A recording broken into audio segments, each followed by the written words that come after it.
All right, we going, Lucas? All right, everyone, welcome to Friday Night Live, Halloween edition.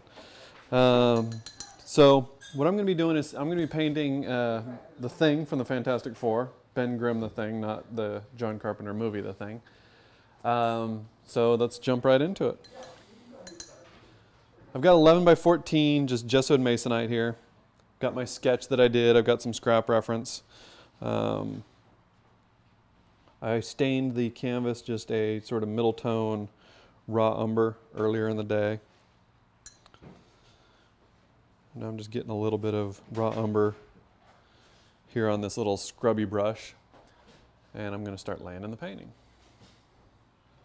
So again, feet maybe one behind the other, yeah, and then let's see, lean, and we'll lean forward onto it, maybe onto, like that, over there.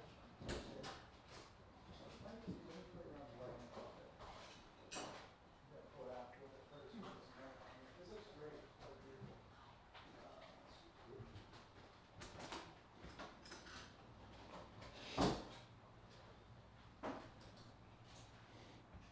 Is that giving his chest any more lighting? A little bit? Okay. That's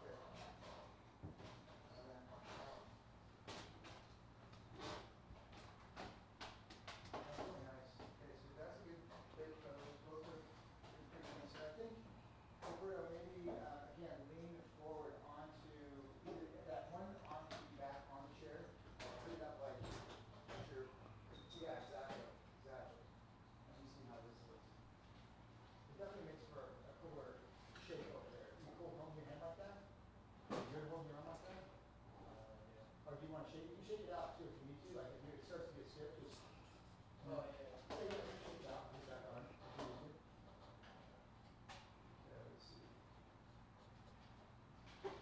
So just starting out just like I would anything else, just like I'm painting from life or from reference. It's just I'm painting from my own sketch. And again, I do have some scrap reference that I'm using as well, but I won't be using that till later on when I start getting into blocking in the values and some subtlety.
Okay, so there's my big lay-in. I'm going to switch to a larger brush and start just blocking in the 2-value block in. And for that I'm going to use a mixture of transparent maroon and black. So it'll be pretty dark, almost black. In fact, on camera it's probably going to be pretty much black.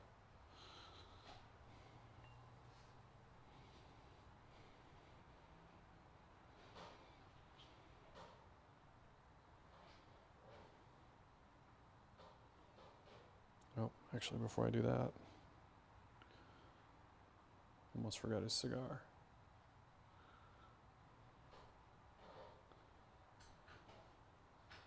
Close, but no cigar.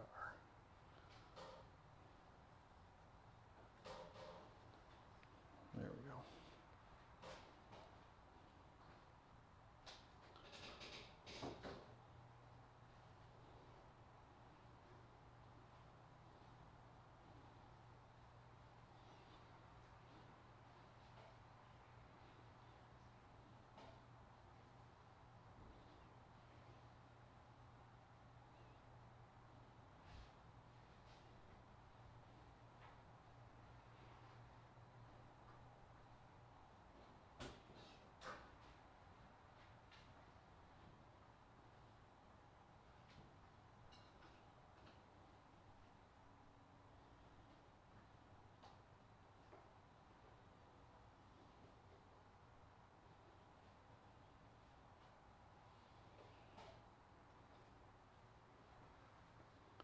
I haven't decided yet whether I'm going to leave a little indication for his shoulder within the shadow.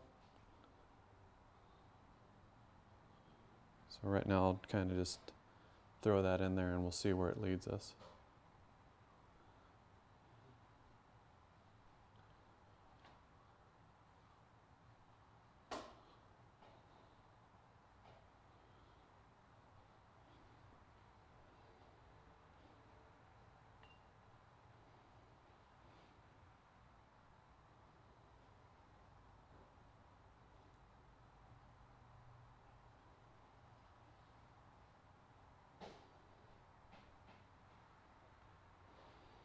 You all can feel free to ask questions, those of you out there in internet land.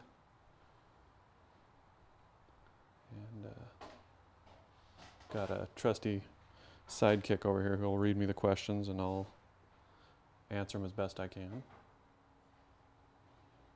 Eric, one of the viewers is curious about the palette that you're going to be using. If it's more warm, if it's more cool. It's pretty balanced. So the question was, what palette am I using? Is it more warm or is it more cool? What I have laid out is pretty much a warm, cool palette. So I've got titanium white, I've got cadmium lemon, I've got cadmium yellow, yellow ochre, cad orange, raw umber, cad red, alizarin crimson permanent, ultramarine, cerulean. I'm trying to remember, sap green, I think, ivory black, and transparent maroon. So it's pretty balanced. Honestly, I probably could have done this painting with a very limited palette, but I just put it all out there and I'll use what I need. There's a lot of colors on there that I probably won't use too much of.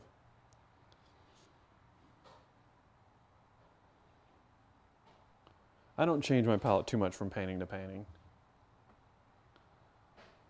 I might add a color here or there that will give me something that I can't get out of my base palette, but for the most part, I don't limit my palette down based on the painting. At one time I did, but now I just kind of always have the same palette out and I just move from one painting into the next painting, and it's a comfort thing. You know, I know what I can get out of it. I know what's there.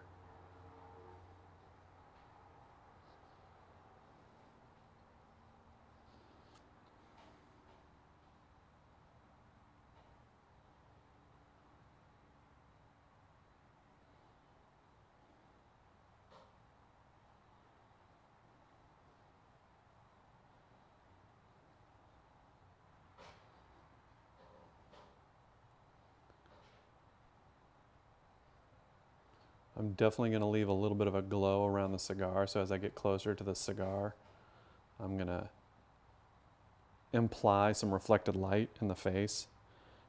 It won't really be anything specific. I won't even really be indicating the face. It'll be more just kind of putting a glow in there more than anything.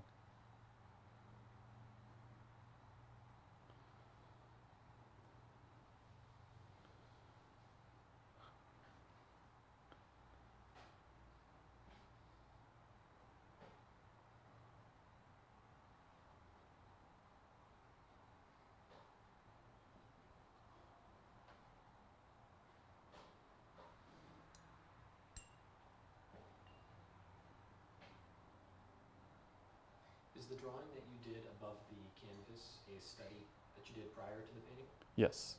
Yeah, so the question was, is the sketch that I have above the painting that I'm painting from, was that a study I did before the painting? And the answer is yes. I did about 3 or 4 sketches of Ben Grimm and then just picked the one that I liked the most.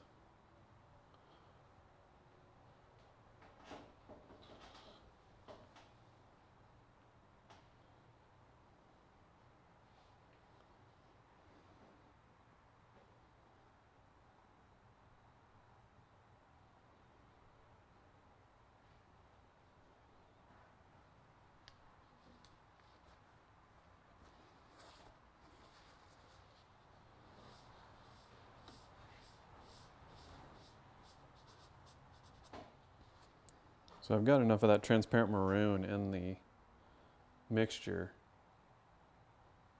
that I can just sort of paint it in and then wipe it back with my paper towel, and it's going to give me that glow. So I'll just use the translucency of the paint to achieve that effect, and it'll keep it really nice and subtle.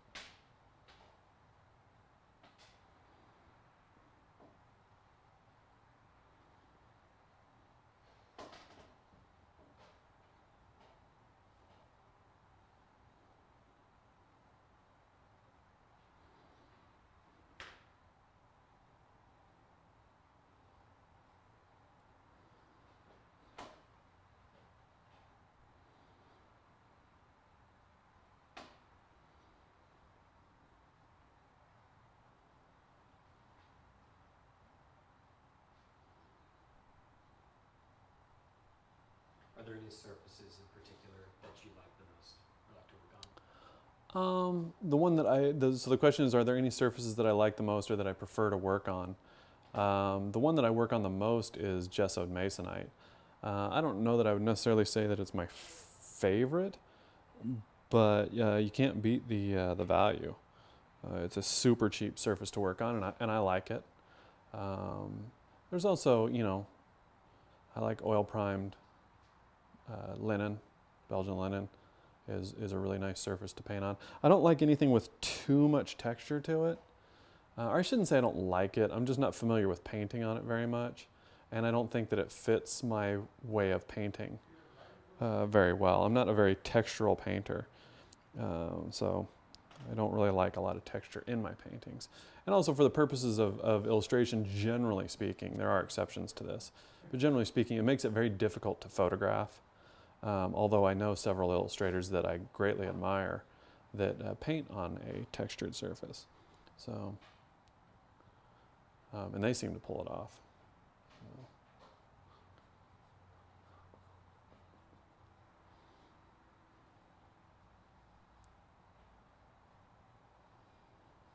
But yeah, for the most part, I paint on gessoed masonite fairly exclusively.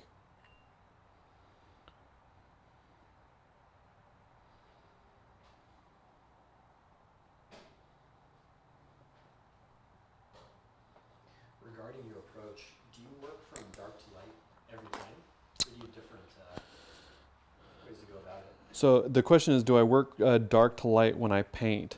The answer is I work the two value pattern in the beginning of the painting. So since my middle tone stain is fairly close to the local value of Ben Grimm, then I am blocking in the shadows first.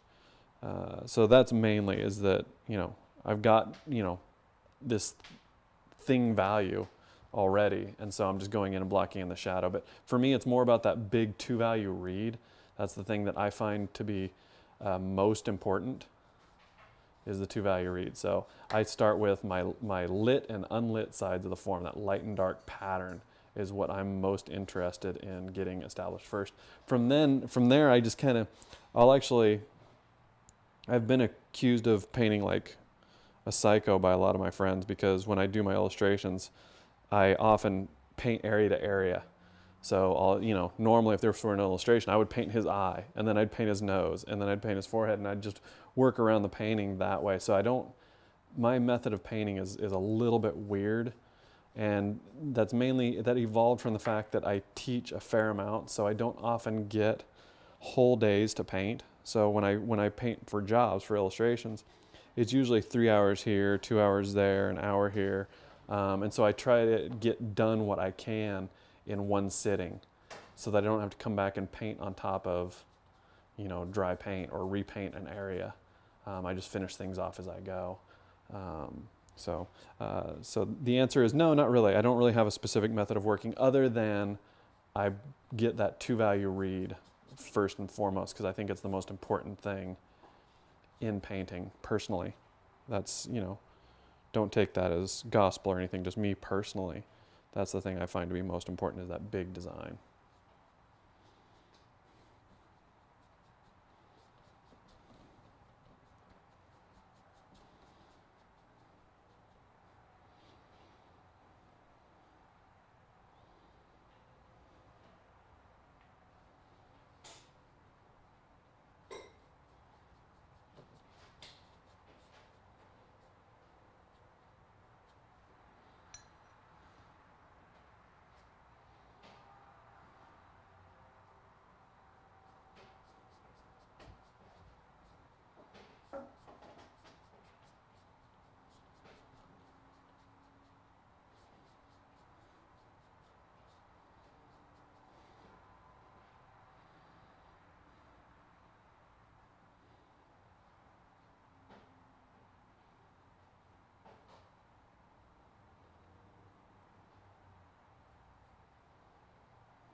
One of the viewers asks, how do you relax mentally as you prepare to work? So the question is, how do I relax mentally as I prepare to work? I don't.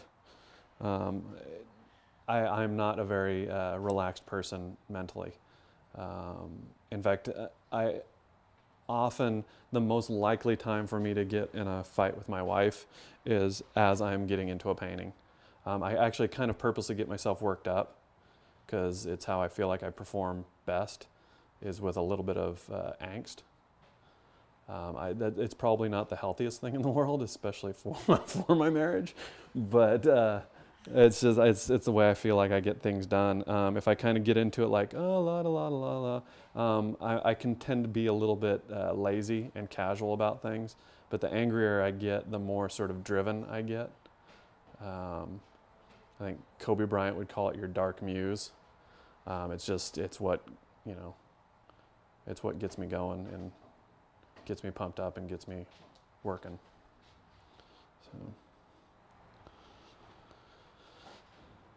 So yeah, I don't think you necessarily need to be relaxed. You need to be focused. And for that, I just get, again, it's that intensity. That intensity gets me focused. The more pumped up I get and the more intense I get, the more focused I get. I don't know, maybe that's from playing sports growing up. It's that controlled intensity is kind of required. And so I just kind of approach a painting the same way that I would approach, a wrestling match or a football game or, whatever sport that I'd be playing.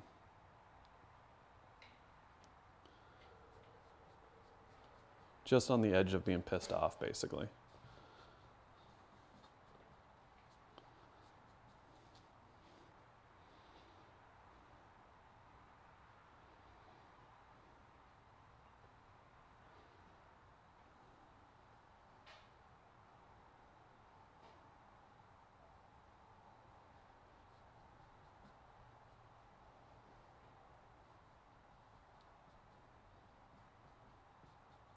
So this has a nice translucency to it. I like a lot of that.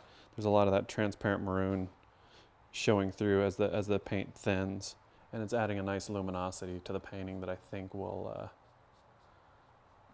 be kind of cool. I'm sure it's not the most fun thing to watch, watching me essentially paint a fence, but you know, just covering some area right now.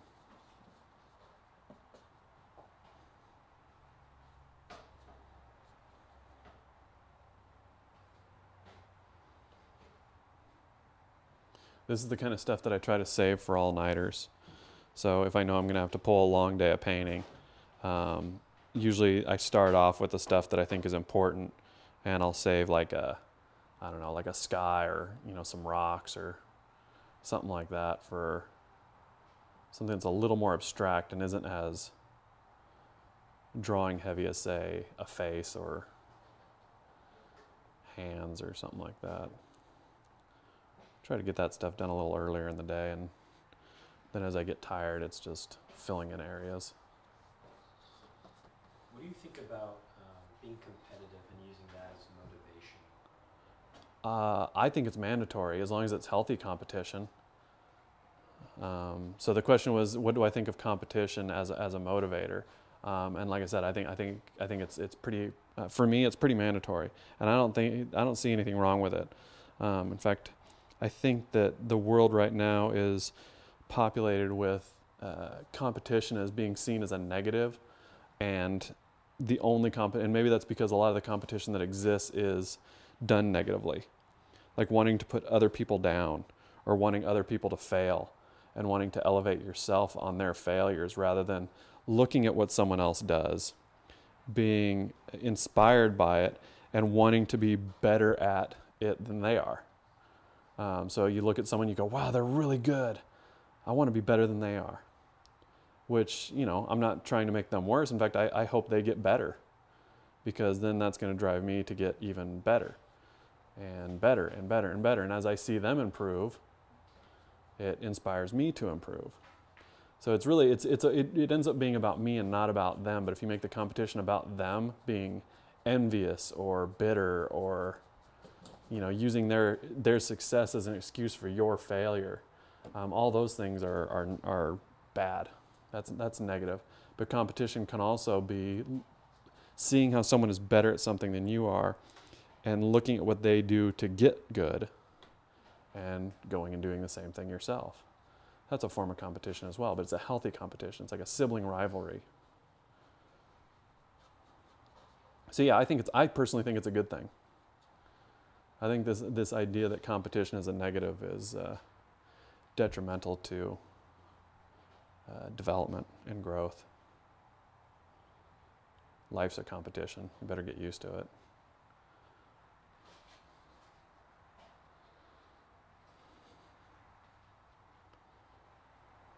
But again, that's my opinion.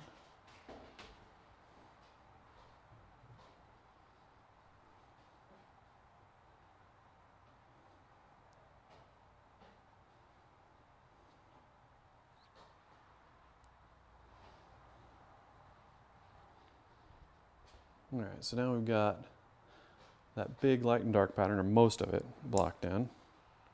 I've actually got a little bit of his other eye here to get blocked in.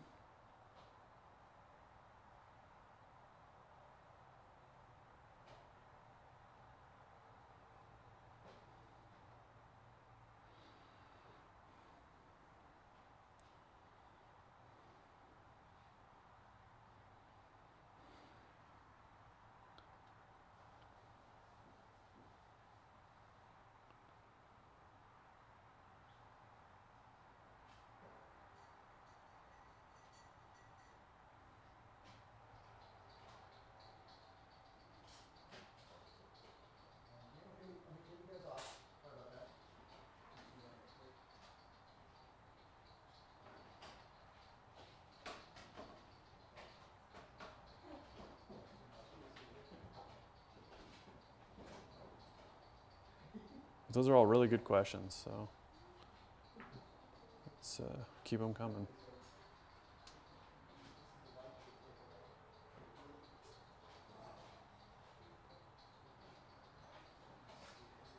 Have you ever felt like giving up when you compare yourself to other artists?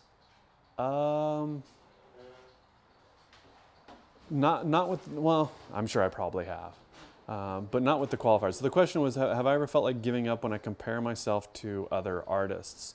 And not that I can recall, not that I can recall. That's not to say that I don't get down from time to time when I, go on Instagram and I see how many great artists are out there. But that's never really driven me to quit. My own self-doubt is what has driven, made me want to doubt my path in life from time to time. Just thinking that maybe I'm not good enough or not driven enough, or whatever it might be. It's usually my own self-doubt. It usually doesn't have anything to do with anybody else. So no, not that's not what makes me want to quit. I'm not saying I've never wanted to quit. That would be ridiculous. Art's hard.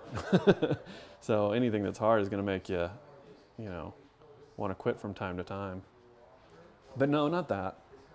Usually it's purely internal stuff that makes me not want to quit. Not anything external.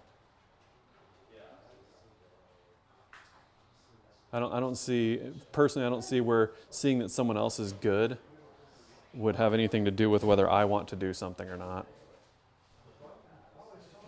But that's just me.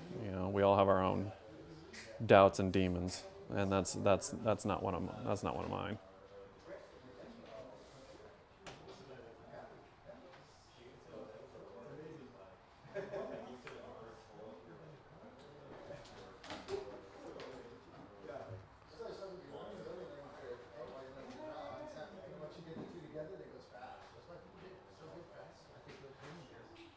Just doing a little bit of edge work here. Those edges will end up getting painted over with opaque paint. But just kind of wanting to see where I stand with the overall image right now. And I think it's working pretty well. But when you've got this many lost edges, like half the painting is a lost edge basically. Sometimes I like to get a little more information in there to see where the painting stands.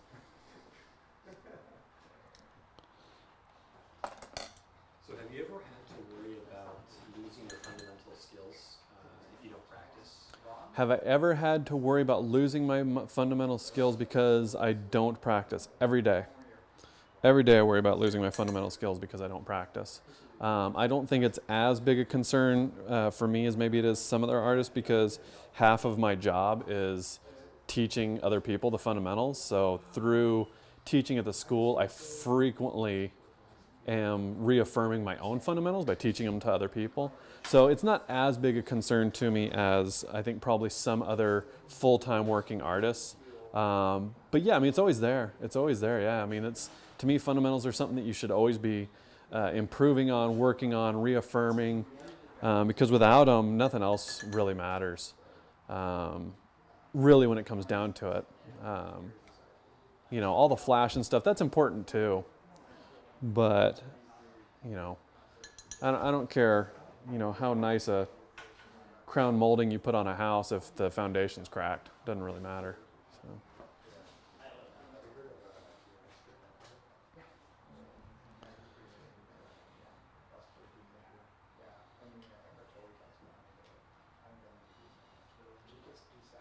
Yeah, I'm actually really fortunate that I get to teach for part of my living, because I basically get paid to work on my fundamentals and continue to improve on my fundamentals. So, and I really love teaching, so it's nice.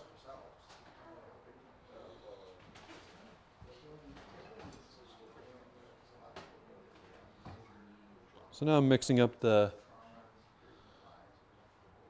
light side of his face.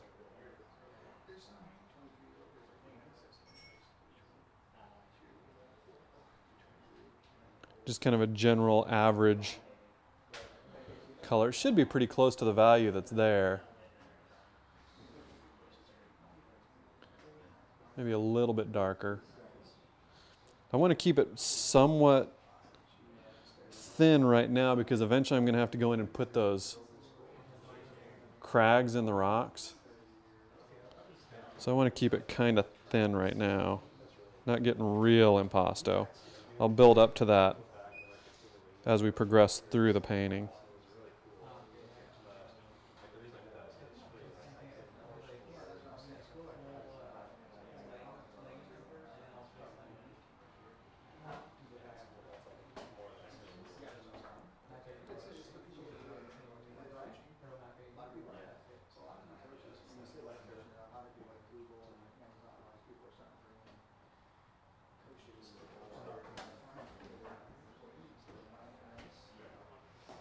Trying to find the right saturation. That's mainly what I'm looking at right now on the painting, is how orange do I want that orange?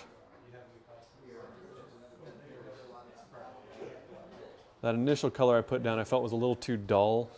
Now the second one I'm putting in feels a little too bright. So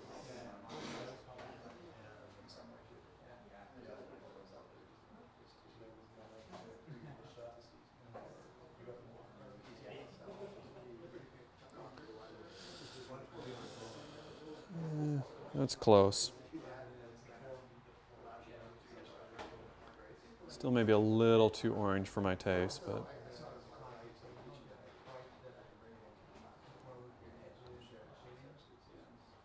On average, how long do you think it takes for you to finish a paint? on average, how long do I feel like it takes for me to finish a painting? That's an impossible question to answer because some of my paintings might be 24 by 36 and have 8 characters in it, and another painting I do might be 11 by 14 and have 1 character in it.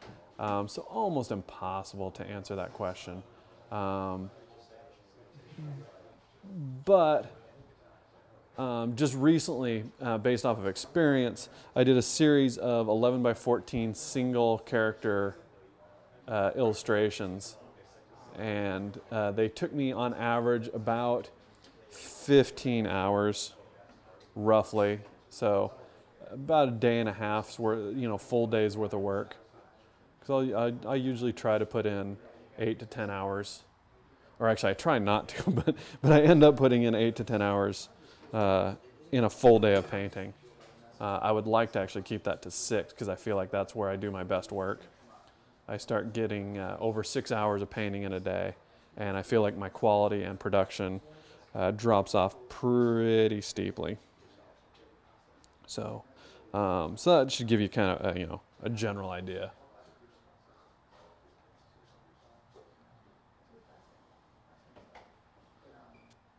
Yeah, each painting is kind of its own creature, its own beast. So difficult to say.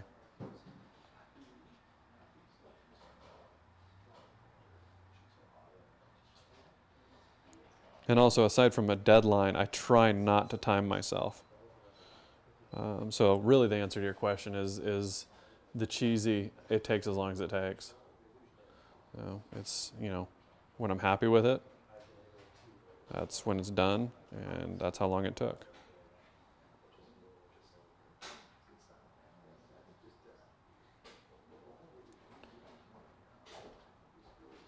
How much planning do you do before starting a painting? How much planning do I do before starting a painting? As much as I can, really. Ideally, in a perfect world, I would have the painting completely solid before I started on the final canvas. Now, normally, again, because of deadlines, that's not really the reality of the situation. But yeah, in a perfect world, the way I would like to do things, given an infinite amount of time, all of the plannings, that's how much planning I would do. I would solve every little thing in the painting. Not that I wouldn't then make changes in the final painting, but I would want to at least be starting from a standpoint that's like, okay, if I just simply execute this painting based off of my planning, off of my prep work, it's going to be a piece I'm happy with. But as I'm moving along, if I come up with a better solution to something or a better idea for something, I'll still change things. But at least nothing's a Hail Mary. Nothing's just a shot in the dark. So I try to do a fair amount of planning.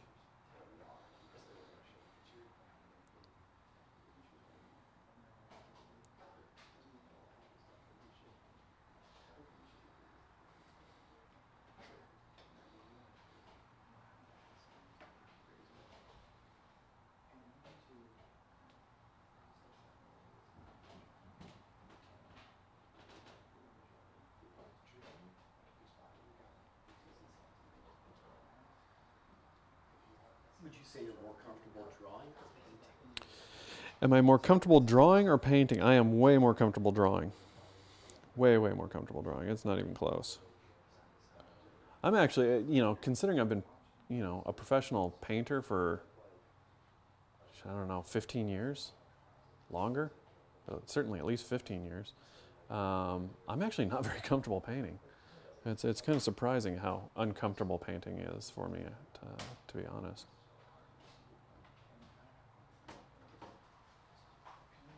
But I also don't think that the sheer mileage that I've put in with graphite and charcoal pencils, it would be almost impossible for me to catch up with paint. Before I ever even really started painting seriously, I'd already had, 5-6 years of pretty serious charcoal drawing under my belt. And before that, a lot of graphite before I ever really started pursuing it professionally. So yeah, man, a lot of mileage with charcoal and graphite. That it would be really difficult. I'd have to pretty much paint just full time and not draw at all for the next 10 years probably to get as comfortable with paint as I am with drawing.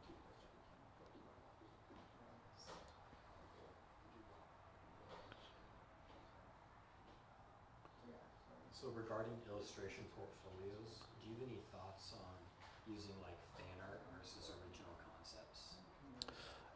Regarding a portfolio, do I have any opinions on fan art versus original ideas?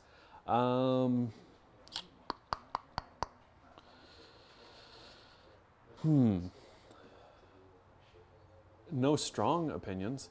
I will say that whatever work you want to do, that work should be in your portfolio. So if you want to call that fan art, I would call it spec samples. But if you want to call it fan art, I guess you can call it fan art. But if you want to paint covers for Marvel Comics, well, then you should probably have Marvel Comics covers in your portfolio. That's what every art director wants to see. Every art director wants to see the job that they're hiring for done in your portfolio, because then they know you can do the job. If you have your original ideas in there, that's not necessarily, a bad thing by any stretch of the imagination. But the closer it is to what they're hiring for, the better off you're going to be. If you want to do Magic the Gathering, well, you should have cards that look like they could come right out of a Magic the Gathering set. Not only that, but I'll tell you, I got some of my first work, and it was for a fairly big company. And I had samples in my portfolio of Marvel Comics covers. So I wanted to paint Marvel Comics covers, so I had I think it was an Iron Man cover, a spec Iron Man cover, a spec Hulk cover, and there's another one I'm drawing a blank as to what it was right off the top of my head. And it was in my portfolio, and I found out a couple years later that the art director had thought that those were done for Marvel, so she thought I'd already been working as a professional. So there's always that as well. If you have work that looks like it was done for Marvel, don't lie, but, there's no harm in letting them assume that it was done for Marvel. So there's also that as well. People are always comfortable with what, things that they recognize, things that they know. So there's that as well. It's different now, but I know back when I was starting out, you pretty much probably wouldn't get work with a well, depends on what you're doing. But if you're working in an established industry like comics, you probably would not get work with samples of your own characters. If you wanted to work for Marvel, you should have Marvel characters. If you want to work for DC, you should have DC characters. You know, if you want to do, you know, whatever it is that you wanted to do, you should have those characters in your portfolio. I don't think that's as much of a thing nowadays. So, yeah, I don't know. I don't think it really matters that much. If your work's good, it's good. I mean, you're always looking for anything that'll give you a little bit of an edge. But if your work's good, it's good. They're going to hire you. It's really not as secretive as people think it is. There isn't, you know, the Illuminati of art out there looking to keep you out of doing artwork. In fact, quite the opposite. Art directors out there are always looking for someone who's good to hire. They love finding new artists who are good to hire. It's not, and they're really not conspiring against you. If you're not getting work, you know, no offense to anyone out there, but if you're not getting work, there's a fairly good chance you're not ready to be doing work. And if you get work, well, then you're good enough to be working. So that's what, you know, people ask me that, how do I know when I'm good enough to be working? It's like, well, you'll know you're good enough to be working when you're working. It's really not a secret thing.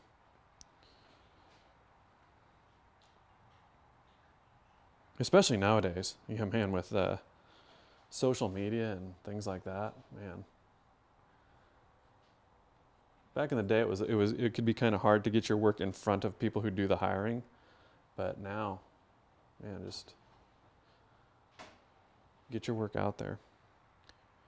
And that's another place where fan art can be really handy. If that's what you want to call it, fan art.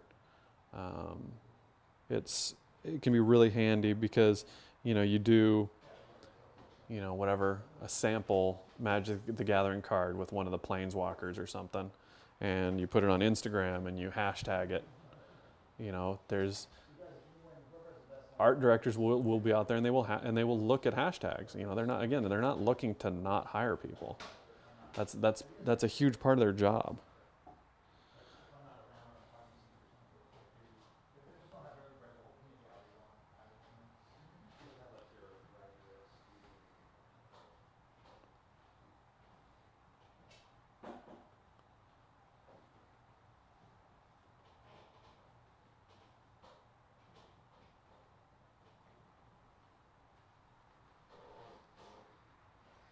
So as you're painting, are your brushstrokes following any forms or contours, or is that something you're thinking about at this stage? The question is, are my brushstrokes following any forms or contours, or more specifically, probably, is there a rhyme or reason or philosophy or thought behind my brushstrokes? And the answer is yes.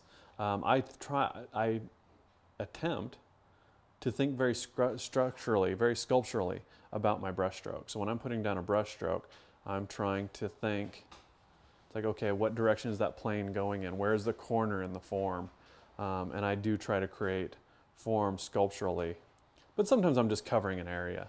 And I'm going to end up covering that up with other brushstrokes later. But yes, I do think about that. In fact, I think about it quite a bit when I'm painting. I'd say it's probably one of the bigger driving factors in my aesthetic approach to painting, is that sculptural idea of, okay, here's a plane, here's a plane, here's a plane. Unfortunately today my paints are going down a little bit gummy. I'm not entirely sure why that is, but it's going down a little bit gummy.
inspire you? Are there any artists in particular that I look up to or that inspire me? Yeah, there's quite a few. I mean, probably one of the biggest influences on my painting, as far as how I try to put paint down, is Phil Hale. More specifically, his older illustration work. But yeah, I admire him greatly as a painter. Greg Manchess, I like a lot.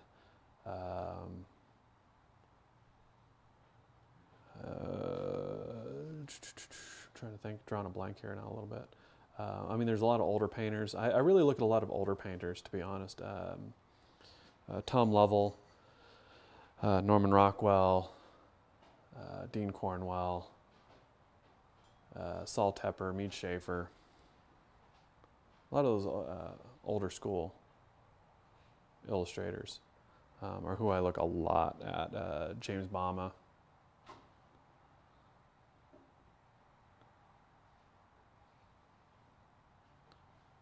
I don't look at a ton of contemporary illustrators,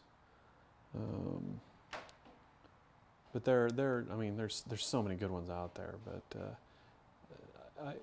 my aesthetic is a little more retro. It's a little bit more of a throwback style. Glenn Orbick was hugely influential on me as an illustrator.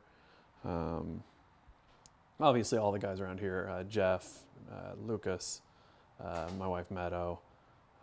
They're all awesome and hugely inspirational to me, and I learn stuff from them all the time. I wouldn't say that my style necessarily fits with any of them, but I pick up little things from them all the time. So, but I mean, if I had to narrow it down to three, probably Phil Hale, Norman Rockwell, James Bama. Those would probably be the three guys that I look at the most. John Foster's great as well. There's so many good people out there. Dave Plumbo. Admire Dave's stuff quite a bit. So.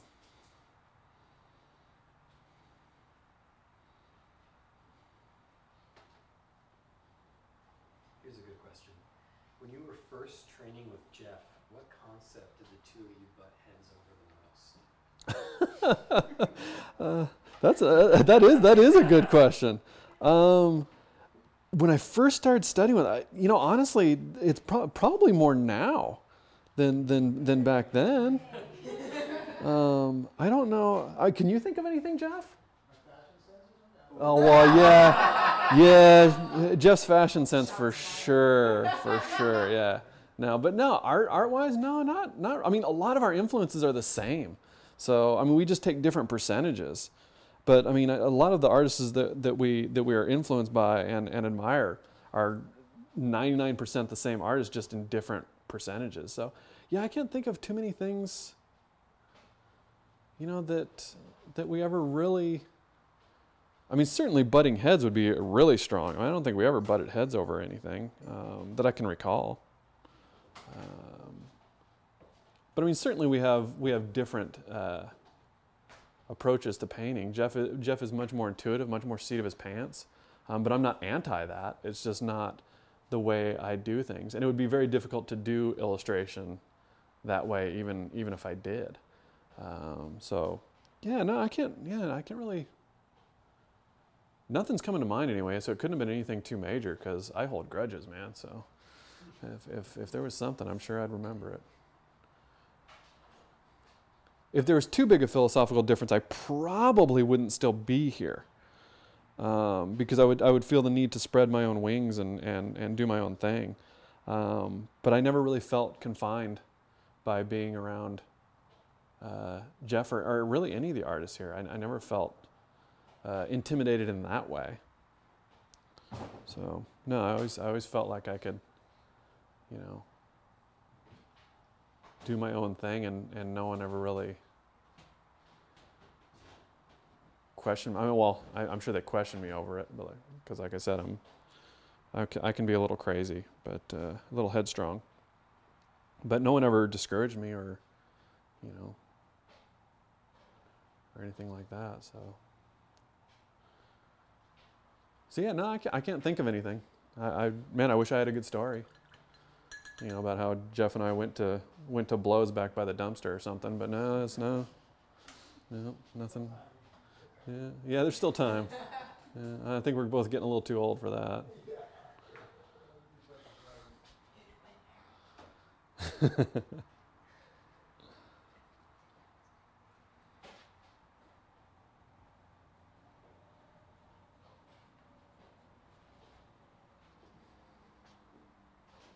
No, Jeff and I have actually always gotten along surprisingly well, considering how long we've known each other.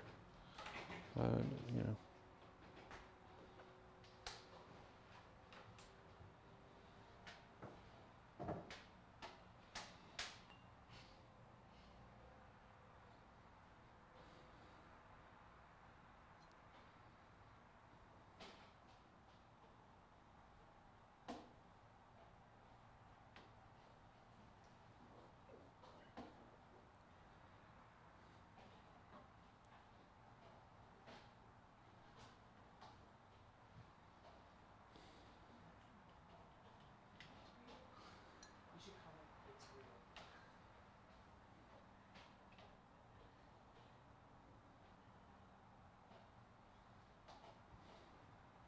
One of the viewers asks, what are the best sources to learn how to paint special effects such as smog, rain, and weather phenomena? What are the best resources to paint special effects like fog, rain, weather phenomena? That's also a good question. I don't, just doing it, I guess. I don't really have an answer to that. The ones that I've always had bigger trouble with are things that don't exist, like magical effects and things like that. Those are ones that I've always really struggled with.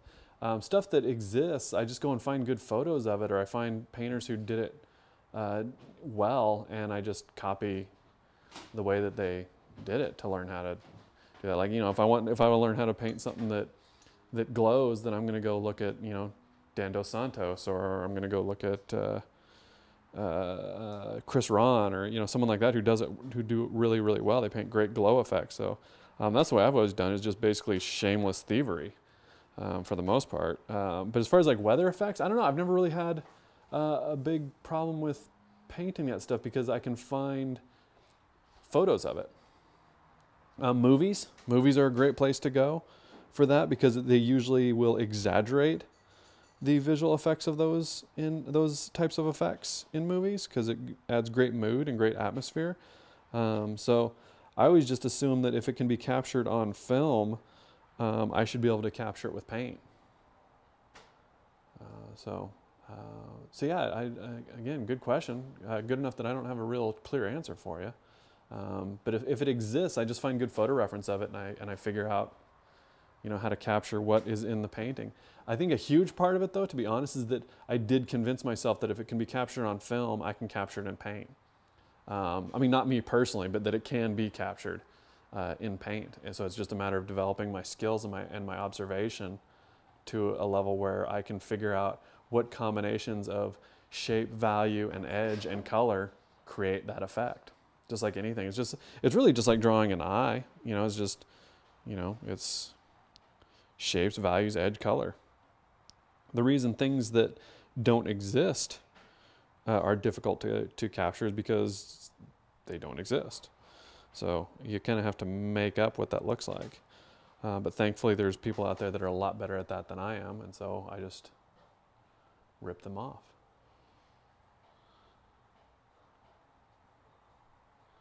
So hopefully that answers your question. Mostly dishonesty. That's mostly how you learn to do it.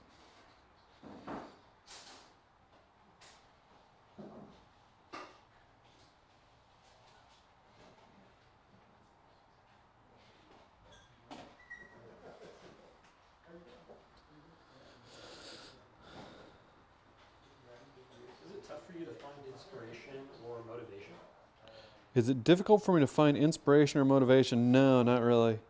I mean, at any given time it is, but that doesn't have anything to do with, you know, art. That just, you know, sometimes you have a difficult time finding motivation to do just about anything. We all go through those phases, or at least I think we do. I convince myself that we all do, because I do. But no, I love doing artwork. I love painting. I love drawing. So no, that's not really a struggle for me. Not anymore, anyway. Maybe at one time it was, because of my lack of ability to achieve what I was trying to achieve. Maybe there was times, I'm sure there was. It can be very frustrating to not be able to achieve what you want to achieve.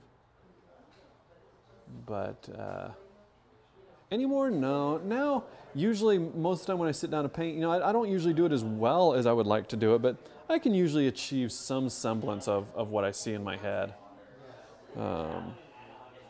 So, you know, I'm not always happy with the results, but I look at it and I go, yeah, that's more or less what I was trying to get that to look like. So no, not really. I really, really like drawing and painting. So that part of it's pretty easy. In fact, my problem usually ends up being more hours in the day. I just don't have the hours in the day, so it's not finding the motivation to fill those hours up. It's finding more hours to do all the things that I want to do. So, I mean, I know that sounds kind of, oh, aren't you superior? But no, I like doing it. You know, it's.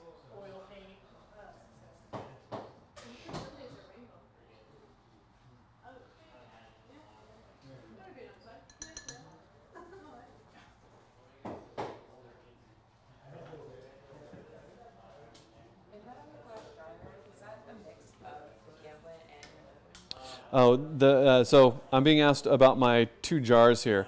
This one is Galkid and Gamsol mixed together, about half and half, and this is just Gamsol.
Which fundamental skill do you find the hardest to teach to your students in general?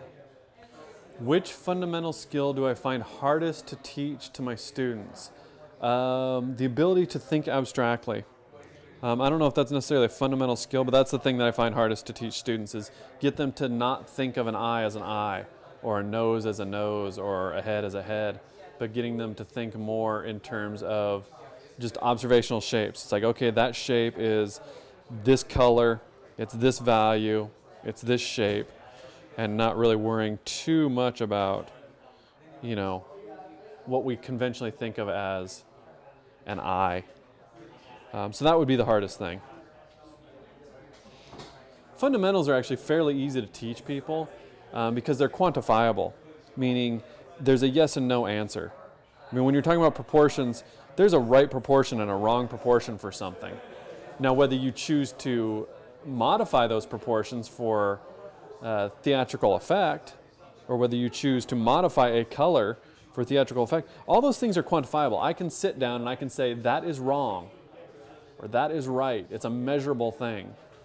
That stuff's not really that hard to teach. It's hard to master, but getting them to understand the concept is fairly easy. But the ability to think in patterns, think abstractly, is difficult because it's contrary to everyday life. You wouldn't function very well in everyday life if you constantly walked around thinking abstractly about things, because you need to acknowledge that something is a tree or a car or an eye or a mouth. Otherwise, you're going to have a real tough time getting through the day. So that's the hardest thing. That's the hardest thing.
When you're doing a master study of a painting, are you just copying the painting, or is there something more specific you're looking for? When I'm doing a master study of a painting, am I just copying, or is there something specific that I'm looking for? There's definitely something specific that I'm looking for. I'm looking for their thought process, their design sense, how they're going about changing things from what exists. I don't want to turn it into just a rendering exercise of their style. I want to try and get inside their head. I want to try and figure out how they think. So that's usually what I'm looking at. So, you know, ideally, like, we're actually pretty lucky now because there are several books out that contain the artist's reference. So, I mean, there's a book on Gil Elvgren that has his painting right next to the reference that he painted from. So you can look at that and you can actually see how he changed things and how he enhanced things or how he modified the choices he made, basically, which is awesome.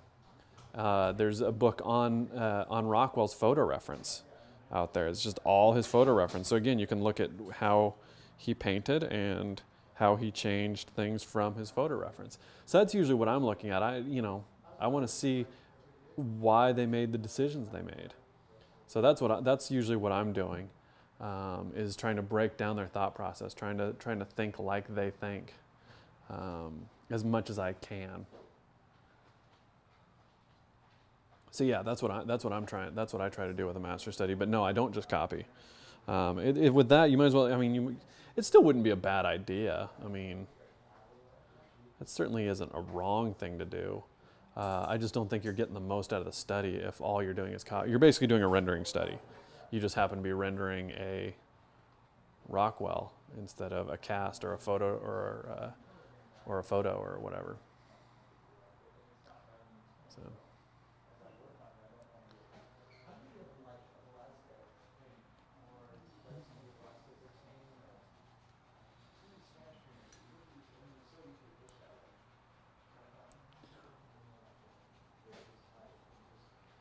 How other people think really intrigues me.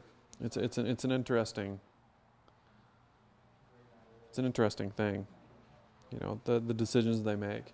And in art, we actually get to see those decisions sort of materialize. We get to see them. We don't just, you know, in a manner of speaking, we get to see the way that they perceive the world, and not just, you know, not just copy it, but the way they would like things to be. And I find that pretty fascinating.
Erik, have you ever wished you weren't an artist and wish you wanted to pursue another skill? Have I ever wished I wasn't an artist and wished to pursue a different skill? Yeah. Yeah, but that's stupid. But yeah, of course I have. You know, everybody daydreams. There's other things that I would like to do. Certainly there would be, there's easier ways to make a living, that's for sure. But yeah, of course. But I'm glad that I don't listen when I think those thoughts. I'm glad that I kind of push that aside, because I'm really happy doing what I do. It's just, you know, good days and bad days. And on the bad days, you think, what if I would have done this? What if I would have done that? And I'm interested in a lot of things, but I can't think of anything else that I would really want to do every single day. But it would be nice to have a job that isn't quite so all-consuming. It would be nice to, you know, the other day in one of Robert Watts's classes, he said he couldn't remember the last time he spent a day without drawing, and he asked me if I could remember it, and I said no, but that I'd like to give it a try. Because I do. I love it. I love doing it. But it's, yeah, it can, you know, anything that you have to get up every single day and do, it can get old sometimes. And when you have like a regular job, you know, you can go and do other things. It's really difficult to get away from the easel when you're a professional painter. Really difficult. Mainly because that perfect painting is always the next one you do until you do it. I kind of have a saying that every morning I wake up thinking I'm going to be Rockwell and go to bed just Erik Gist again. And so it's really difficult to take a day off because in my mind, in my delusion, I always think that day is going to be the day. And if I don't paint that day, then I missed doing that great painting, that perfect painting, which is stupid. Again, it's silly. It's stupid thoughts. But they're there. They're there nonetheless, you know. Speaking of Robert, did you learn a lot from him, or did you take any of his classes? I've learned, so speaking of Robert, have I learned a lot from him or have I taken a lot of his classes? I think I've taken 2 of Robert's classes. Not for lack of desire to take more, just it doesn't work out. Have I learned a lot from more through osmosis than anything? Not really through direct education. I mean, I've known Robert a long time. I knew him as Jeff's dad before I ever knew him as an instructor because I was a student at the school of Jeff's for, I don't know, maybe 3 or 4 years before Robert ever taught a class here. I was already teaching at the time that Robert started teaching. So not a lot directly, but a lot through osmosis. He's just a wealth of information. He was the guy that kind of was hugely influential on the direction of my career because he was the guy that told me, and a lot of our illustrators will tell you this, but he was the first one to tell me and put it into words and said, don't put anything in your portfolio that isn't what you want to do because that's what you're going to end up doing. And so when I started putting together my portfolio, I wanted to be a comic illustrator and I wanted to be a horror illustrator. So I did 3 comic illustrations, I did 3 horror illustrations at a time that not that many people did painted comic work. There were a few, but you could probably count them on one hand. Not really the market you want to go into when there's like 5 people that do it. Not usually the smart move. And very few people did horror illustration. At the time, it was kind of the age of 7, so a lot of stuff was that scratchy, jittery graphic design look for a lot of horror illustration. They weren't really doing traditional illustration for horror, like it just wasn't popular. But shortly after that, things changed, and I got to do a lot of what I wanted to do. And a huge part of that was Robert. I really took it to heart that it's like, well, yeah, of course. Why would I put something in my portfolio that was something that I didn't want to do? That doesn't make any sense. But I see a lot of illustration students do it, chasing trends, chasing what other people say they should want to do. And it's hard not to, because you have to make a living. You want to break in. You want to get work. And so when the work that you see out there is, Magic the Gathering, a huge chunk of a lot of freelance illustrators, but if you don't like doing Magic the Gathering, not that I don't like doing Magic the Gathering, I enjoy it quite a bit, but it's not my wheelhouse. It's not, it's not my first thing I go to, but I do enjoy doing it. But, if you don't enjoy doing it is the point, then don't put that in your portfolio. Because again, man, if there's a lot easier ways to make a living. So if you're going to do something that you don't enjoy doing, don't make it art. That's stupid. If you don't enjoy doing art, go do something else that you don't enjoy doing where you can make a lot more money doing it.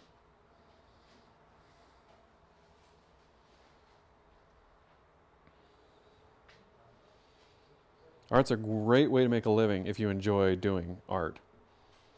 It's a terrible way to make a living if you don't.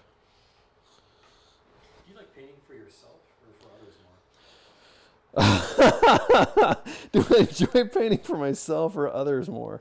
Oh man, I enjoy painting for myself way more. It's not that I don't enjoy painting for other people because they sign the checks and everything, but no, I don't write myself checks. I could pay myself. But no, I enjoy painting for myself way, way more. Yeah, it's not, that would be, yeah. I think you'd probably have to be a crazy person to enjoy painting for other people. But I will say this, I am a true blue illustrator. I like painting stuff that I am a fan of. I love painting friggin' Wolverine.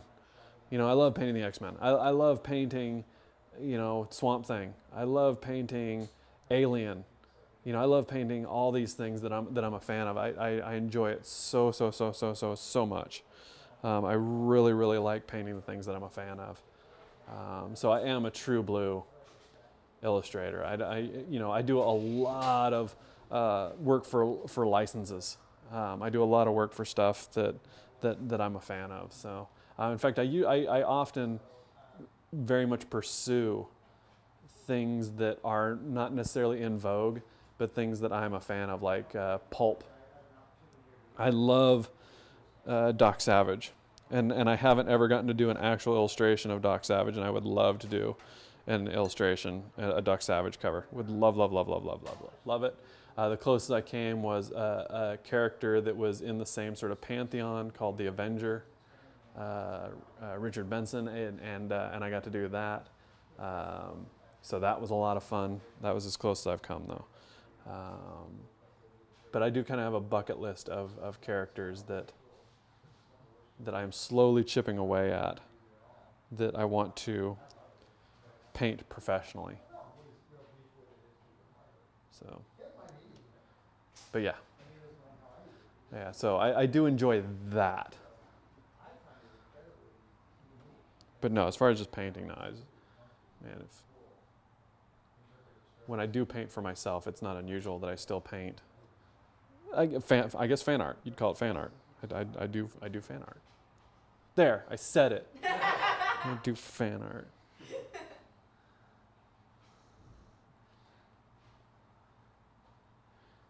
But I do it for myself. I mean, that's not to say that I won't still sell the original paintings, but I do it for myself.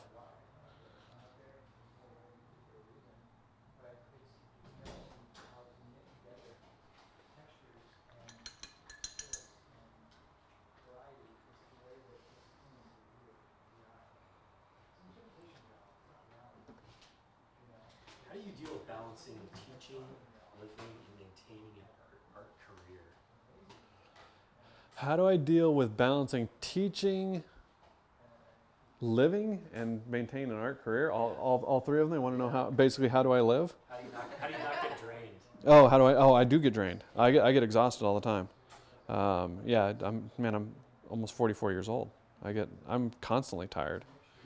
But yeah, I don't mind being tired. It doesn't bother me. And when I get too tired, I take time off from something. Not because I want to, because I have to. But mostly I'm pretty, I don't know what the word would be. Not organized. That's not the word I'm looking for, because I'm certainly not that.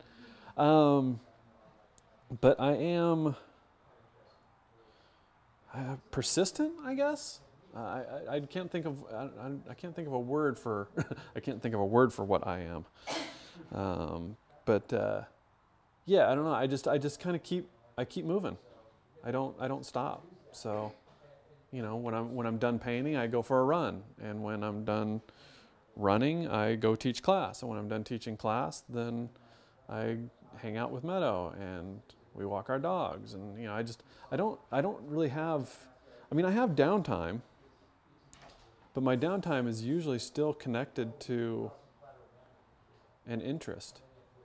I mean, I watch, you know, just like anyone, I watch TV. I watch TV probably, you know, 2 hours a day maybe, but it's usually when I'm eating. So, you know, stop for lunch and watch a little TV, stop for dinner, watch a little bit of TV. But yeah, I don't really think about it. I guess maybe that's how I do it. I don't think about it. I try not to. I sometimes get reminded by people in my life that I need to spend more time with the people in my life. But it's not for lack of wanting. It's just that, you know, I do all the things that I want to do, and then the day's over. So yeah, I don't know. I don't have a lot of empty hours. I don't have a lot of empty time in my day. I fill up my days. So I guess that's probably how I do it. But I get tired. Yeah, I get tired. I'm tired right now. Tired of all these questions. No, just kidding. No, they're good. They're good questions. But I do get that. I get asked that one a lot, and I don't really have an answer for it other than I have a lot of interests. So it's kind of easy to keep from getting burned out when you do a lot of things. So it ends up at the end of the day, it looks like you did a lot, but you stay kind of fresh because you didn't do 12 hours of one thing. You did 6 hours of one thing and 2 hours of another thing and 2 hours of another thing and an hour of another thing and an hour of another thing. And at the end of the day, you got a lot done. And then the next day you do the same thing. And, it's...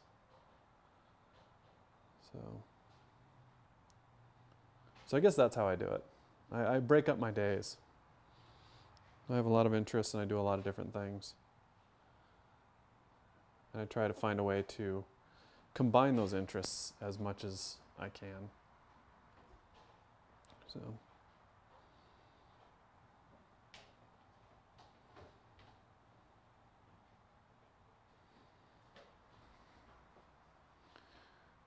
He's the ever-loving blue-eyed thing, so now we got a blue eye in there.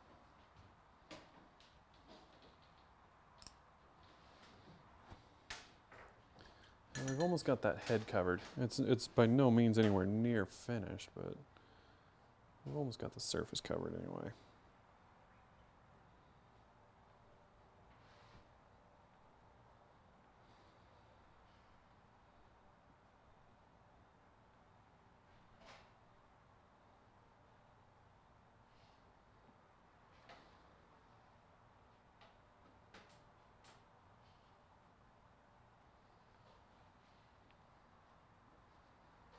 I was joking about being tired about the questions. You guys can keep asking questions.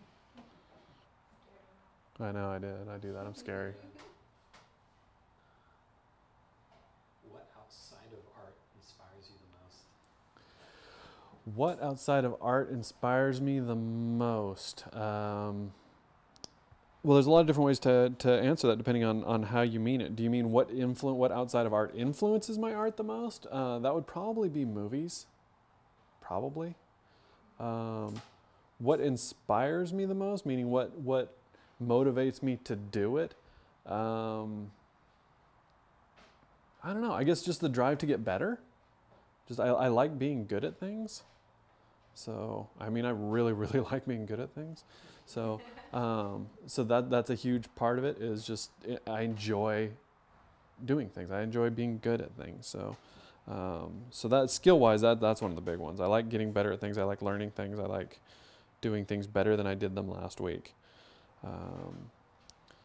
So I guess those two different answers to the question depending on exactly how you meant that.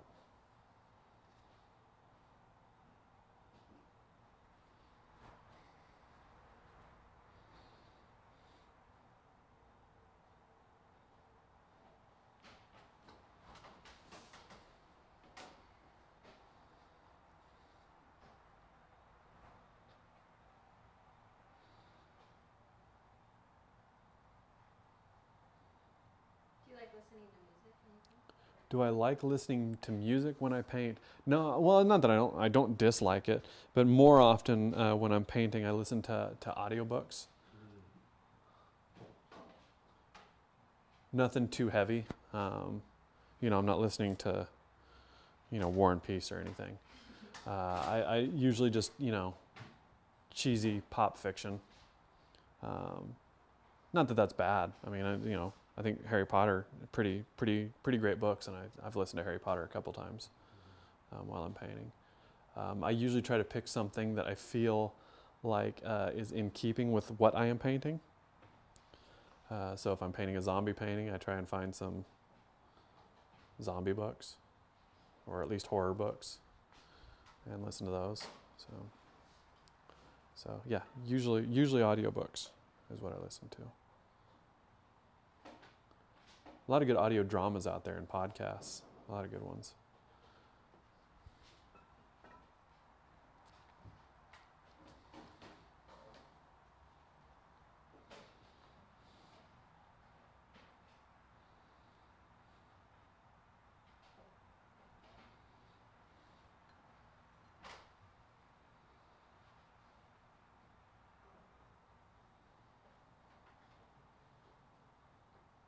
Speaking of which, Thrilling Adventure Hour is coming back.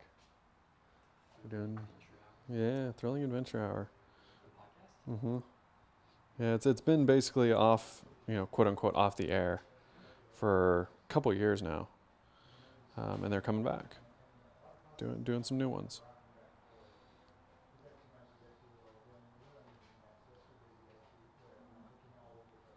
In fact, I think the first episodes are supposed to start up again here pretty soon.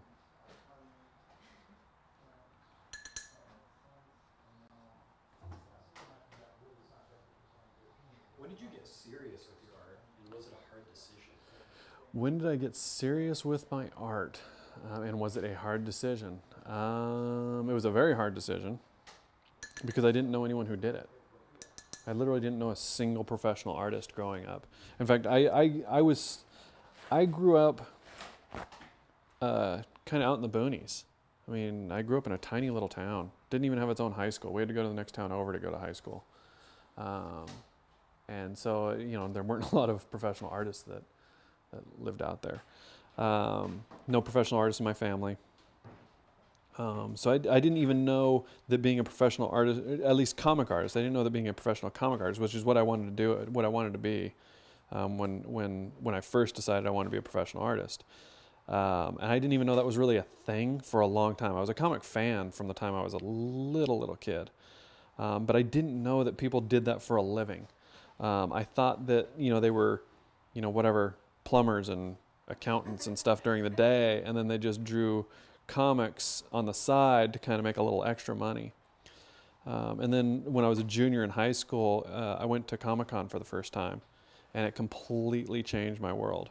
I realized that was something you could do for a living. So I guess that's probably when I first decided it. But then I didn't really start studying, I thought I started studying seriously. I didn't really start studying seriously until I found out about the school, because I didn't know how to study seriously. I didn't know about things like, Andrew Loomis, and there wasn't really the internet. So I just didn't know.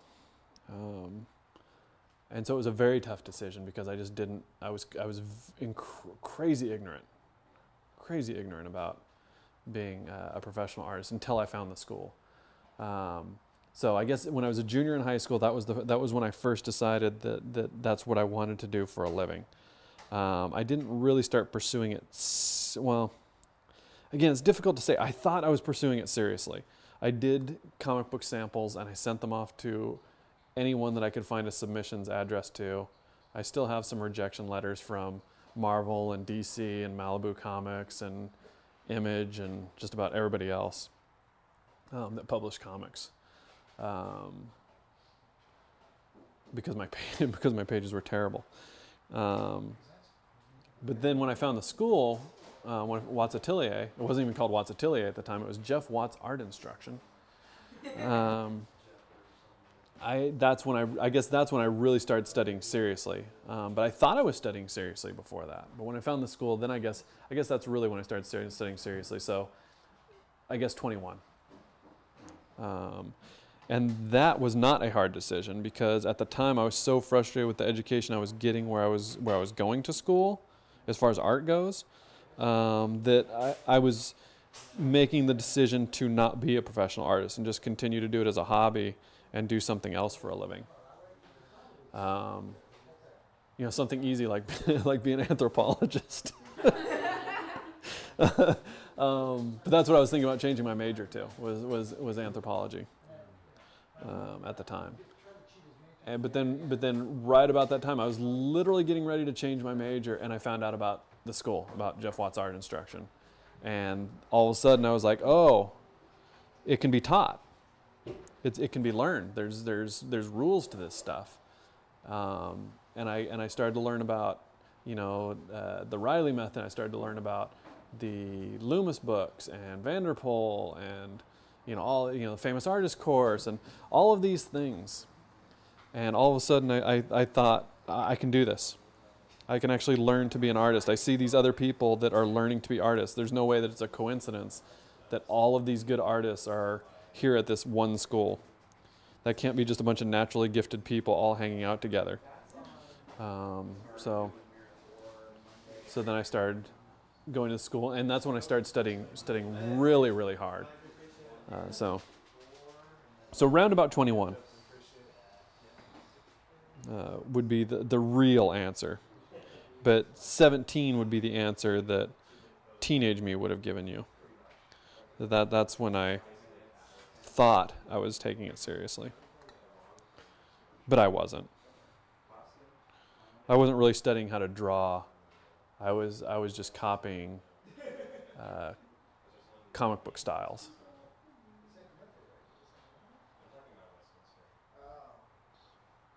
Which is the worst way to become a comic artist. From 21, when you started coming to school, how long did it take you to get to like what you would consider a professional level where you can actually be competitive in like market, where you can get jobs? Well, I can tell you how old I was when I got my first job. Yeah, that'd be cool. I was, let's see, it would have been 3.5 years later. So 24. Maybe I just turned 25, maybe. Something like that, but right around there. I don't know if I was good enough, but that's when I got a professional job, and I didn't get fired. So.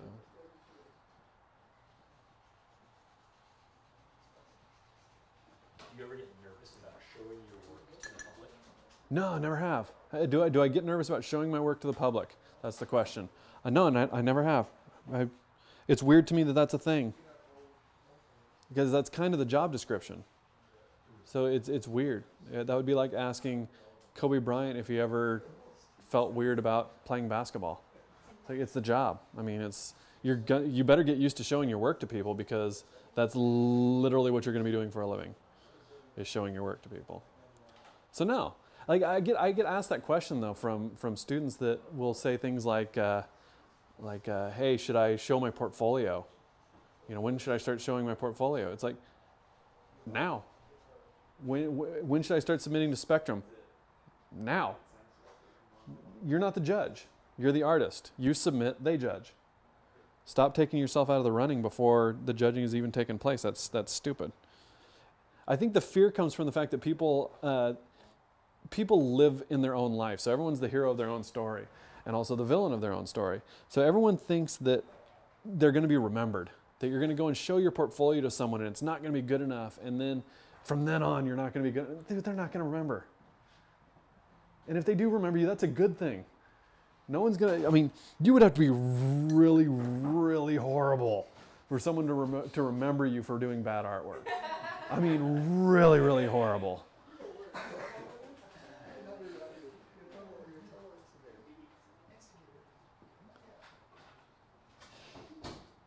You're going to be remembered for either being good or being unique, and both those are good things.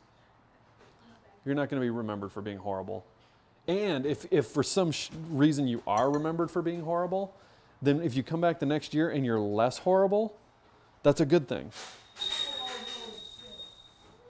No, that's horrible. I'm going to remember that.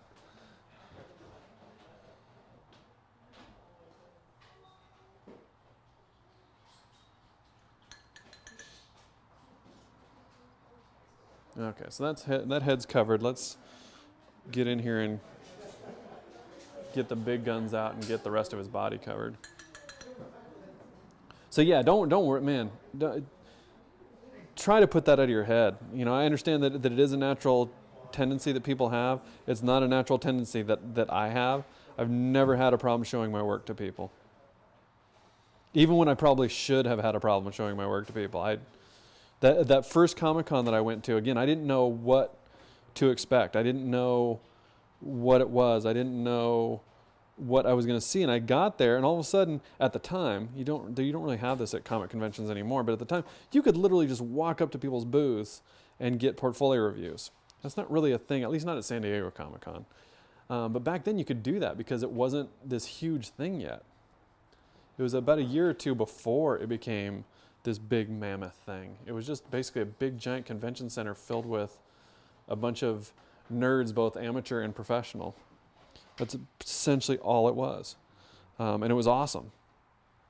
But I went there and I didn't have a portfolio. I just had my sketchbook. And I was there with a couple of friends who were a little bit older than me, and they were the ones who took me there. And they had just graduated from high school, so they were a year or so older than me. And they encouraged me to show my work to people. And again, I didn't have a portfolio. I just had my sketchbook. So I was like, yeah, sure. So I pulled out my sketchbook and I started showing it to people. And they gave me very, very kind critiques, telling me, the sort of the default comic critique, which is, improve your anatomy. That's what they'll always tell you. You need to work on your anatomy, because guess what? You always need to work on your anatomy. So you can pretty much tell that to anyone and be off to a pretty good start. And so I said, oh, okay, I need to work on my anatomy. That sounds pretty cool. At least I know what to do. I said, well, how do I do that? And they said, well, go pick up these books. And they told me, Hogarth's book and Bridgman's book, all the standard stuff. The books that were actually in print at the time, the good books that were in print at the time, and I went down to, it wasn't even Barnes & Noble at the time. I can't remember what the name of the bookstore, Crown Books maybe, something like that. And I went down there and I bought the stuff that they had on the shelf, and I ordered the stuff that they didn't, back when there wasn't Amazon. You went into a bookstore and you ordered it, and they ordered it for you, and you just kind of, they wouldn't even call you, because people didn't call you back then because you didn't have cell phones. So you just kind of waited, and then, after a couple weeks you went back and checked. And they'd say, yeah, we have your book, or no, we don't have your book. And I got as many of those books as I could, and I just started drawing out of them. I didn't even really know what I was doing. I just drew out of them. I was just like, oh, okay, I need to work on my anatomy. I've got this book, and this book has pictures in it. I like drawing pictures. I'll draw these pictures. And that was pretty much the extent of my self-education at the time. And that's what I started doing. But I didn't know what I was doing. But fortunately, I did do that, because a couple years later, I was in community college, and I was drawing out of the Bridgman book. And a guy comes over to me. Later, we became really good friends. But a guy comes over to me and says, oh, you like Bridgman? I was like, yeah. And he said, I go to this school, and they're like a tonal version of Bridgman.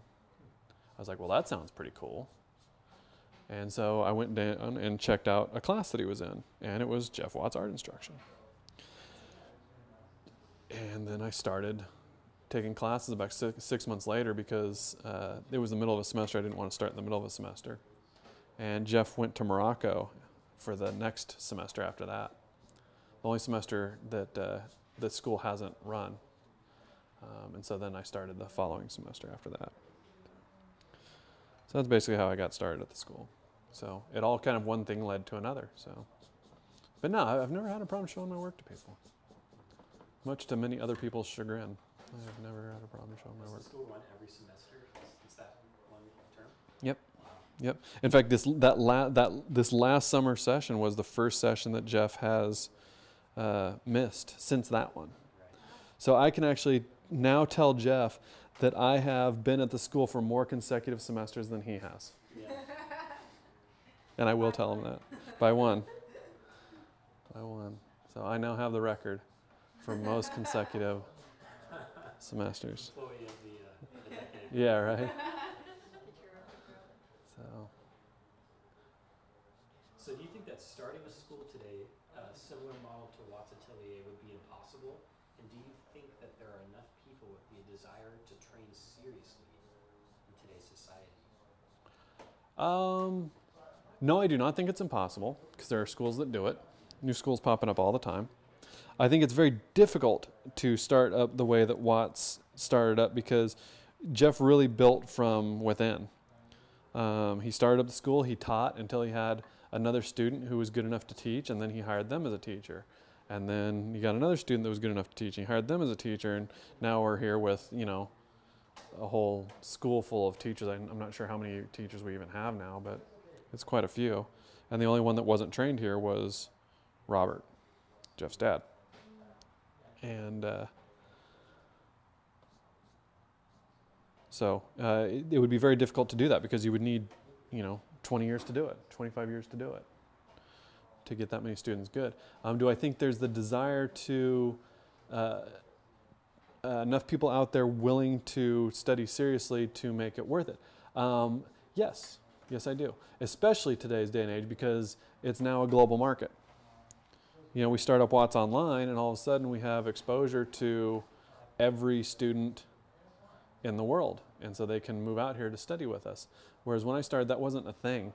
I think we had one student from further away than San Diego County, and they were from Orange County. So, that wasn't really a thing. Again, this is more or less pre-internet. I mean, there was an internet, but, it was mainly where pedophiles hung out. It wasn't really, I mean, there was more to it than that, but, weird chat rooms were a huge part of it back then. That's like the first thing that springs up on a new platform at the internet. Yeah, pretty much, yeah, because it's not policed yet. Right. So yeah, a lot of, whatever you want to call it, bad elements, unsavory types show up. So, but yeah, so there wasn't really, I lived in San Diego, and I didn't know about it until and it had been around for a couple, 3, 4, 5 years. I think 4 years when I started. So I mean, it had been around for a while, and I lived in San Diego. I'd gone to Comic-Con for all 3 or 4 of those years, and Jeff had a booth at it all 3 or 4 of those years, and I never, so it was really, really difficult to get exposure. It was almost all just word of mouth. So this is a question on technique. When you're painting large open areas, how do you keep them interesting? Man, good question. When you're painting large open areas, how do you keep them interesting? Brushmanship mostly. Try to find some rhyme or reason for what you're putting in there. But also don't be afraid to let the eye rest. A good buddy of mine, Jeremy Wilson, look up his work. He's awesome. Really, really good. Part of his style is big open graphic areas. Don't be afraid of negative space. He designs them right into his paintings, and he'll just paint them flat, and it looks great. It's a huge part of what he does. And he's a phenomenal painter, so it's not like he's being lazy. It's a conscious design choice, and it looks great. So yeah, I mean, don't be afraid to, leave areas of rest in your painting. You don't necessarily need to make everything look great.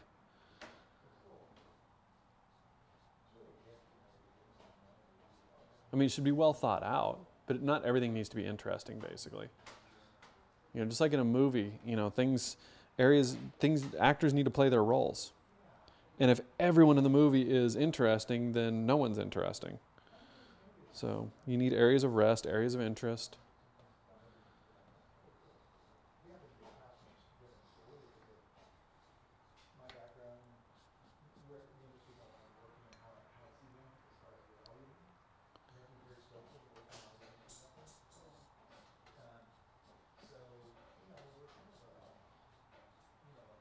Jeremy Wilson's stuff is really cool. Jeremy's phenomenal guy and phenomenal artist. Yeah, does great stuff. He just pretty much owns the LA Society of Illustrator Awards now. Every year he wins like multiple awards. I think he won the Spectrum Award for comic, or got silver. He was one of the medal winners, I think, for the Spectrum Comic Award 2 years ago.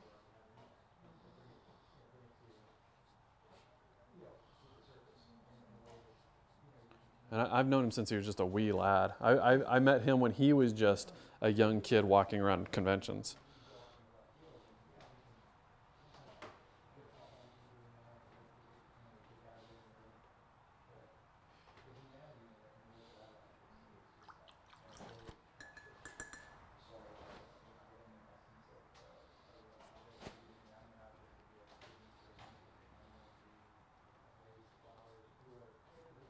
So yeah, sometimes you can turn just big open areas into something interesting by not making them too busy.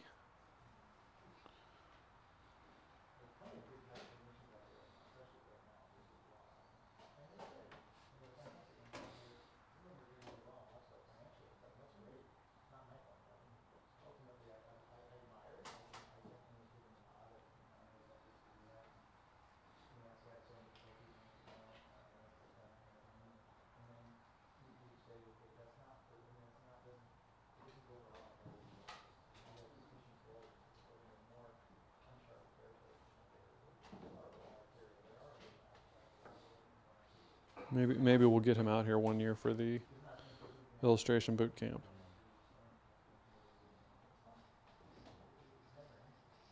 Speaking of which, there's still a few spots open. Illustration boot camp, January. It's gonna be quite a thing. Cynthia Shepard is our guest instructor this year.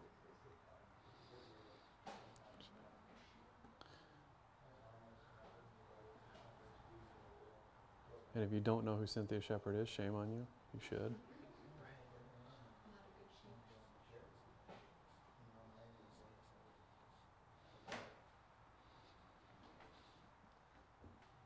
Yeah, that's another artist you can look up. Great stuff. Also a Magic the Gathering art director.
kicking my stuff.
I have a question for you, Erik. Okay, far away.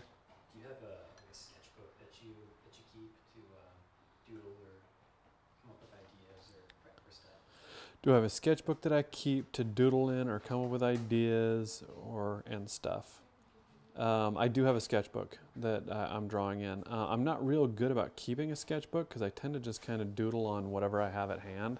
But one of our students gave me a really nice sketchbook, a gigantic moleskin sketchbook. I think it's like it's big. It's like 11 by 17. It's a huge sketchbook, and I've been drawing in that a lot lately. So yes, I do have a sketchbook that I keep that I draw a fair amount in.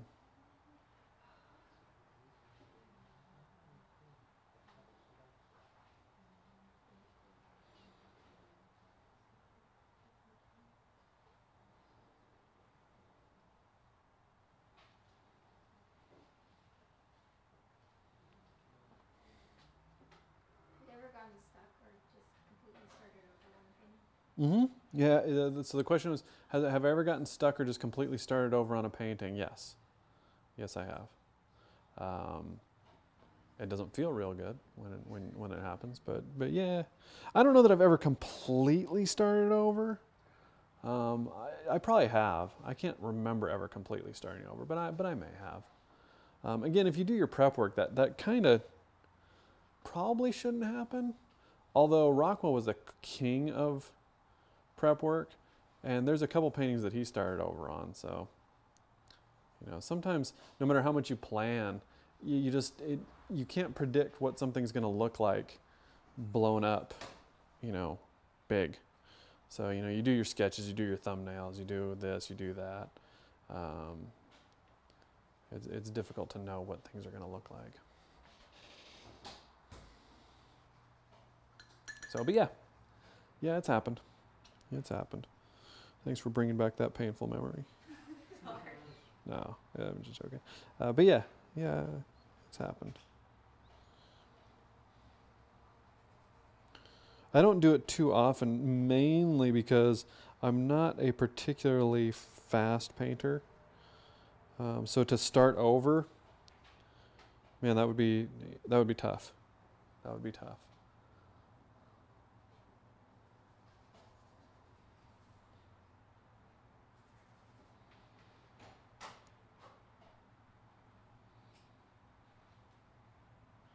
I've certainly thrown fits in the middle of paintings. And I've also taken paintings and I haven't done this in quite a while, but I have taken paintings and photographed them and finished them digitally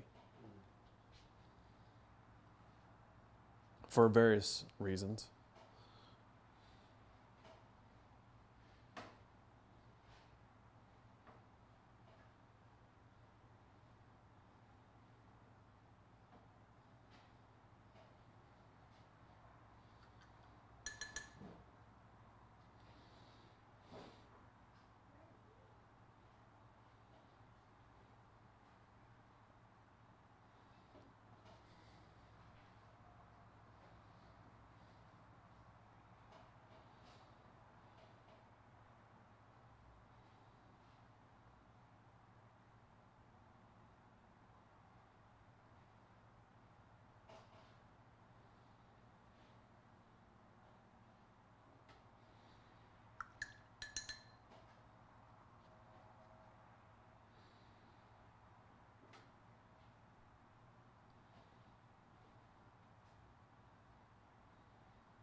So the surface is covered, and I need to take a little bit of a break. So wash my hands, get a drink of water.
We going, Luke?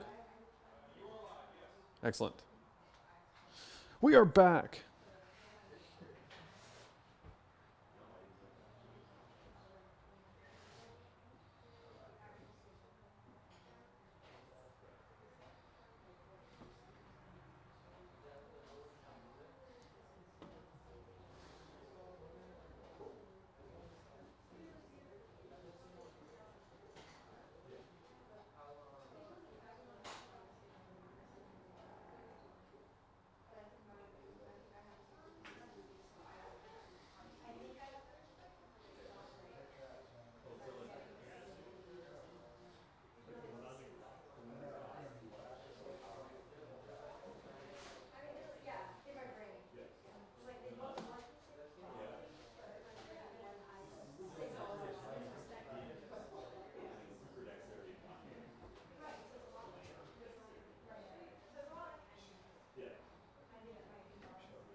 if if I could get paid for painting a scene out of any book, movie, mythology, basically a fiction, I assume, any fiction, what would it be?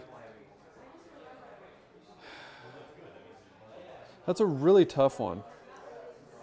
I'm gonna eliminate a lot of things that I have already done. So I'm gonna cut those right off at the top. So nothing out of Alien. So I've gotten to do Alien. So no Alien.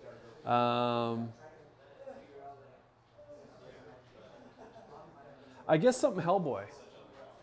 Yeah, something Hellboy. I think would probably be what I'd pick. Because I've gotten to do a lot of the other stuff that I really love doing.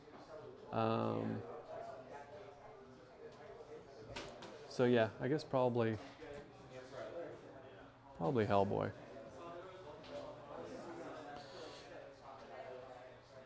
Maybe the scene from the early 200s X-Men, I don't remember exactly what issue, maybe 210, where pre-Asian Psylocke fights Sabretooth. That's a pretty great scene. That one still sticks in my mind from when I was a kid. I remember reading that and going, that's pretty amazing. So yeah, that was a pretty good one. The schoolmarm Psylocke fighting Sabretooth was pretty cool. So that would be right up there.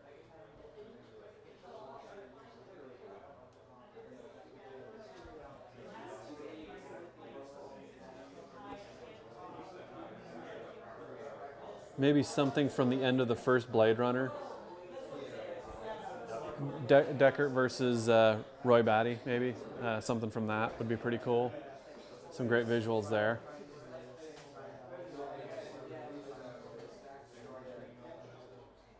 But Hellboy would definitely be right at the top of the list. Pretty much any Hellboy scene would be pretty great.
I think I would want to paint a new cover to the Corpse short story for Hellboy.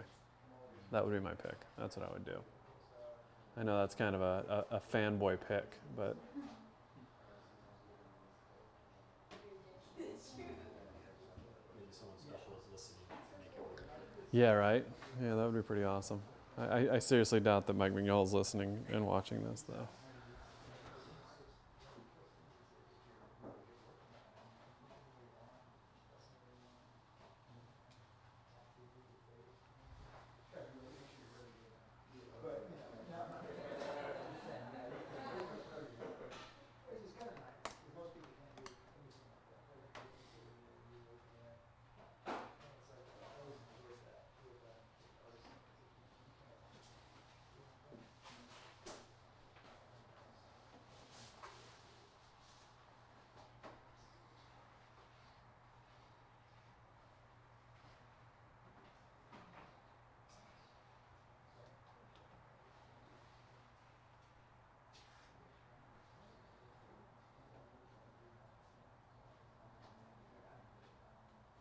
I always like putting some cools down around under the eyes. It doesn't make as much sense on a guy that's made out of rock, but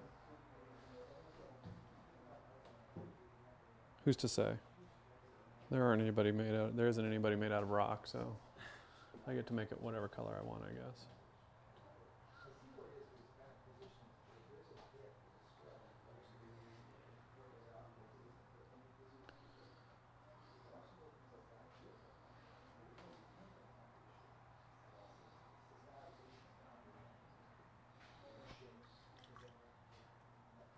So now that I've got the whole surface covered, now that's basically what I'm doing is I'm coming in and picking an area to finish off.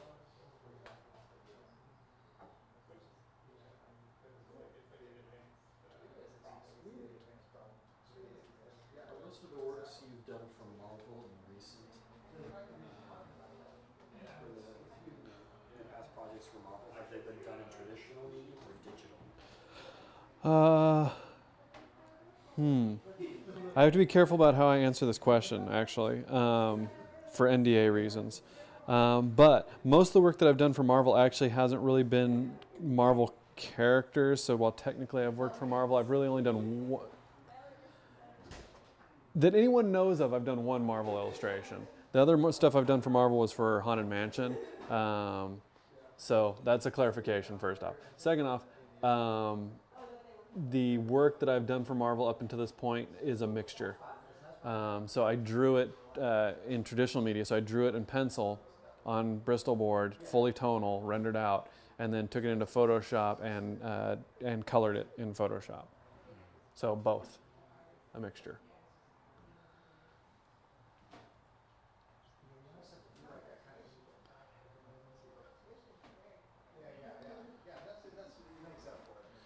And I'm not confirming nor denying that there is a bunch of work under NDA that I can't talk about.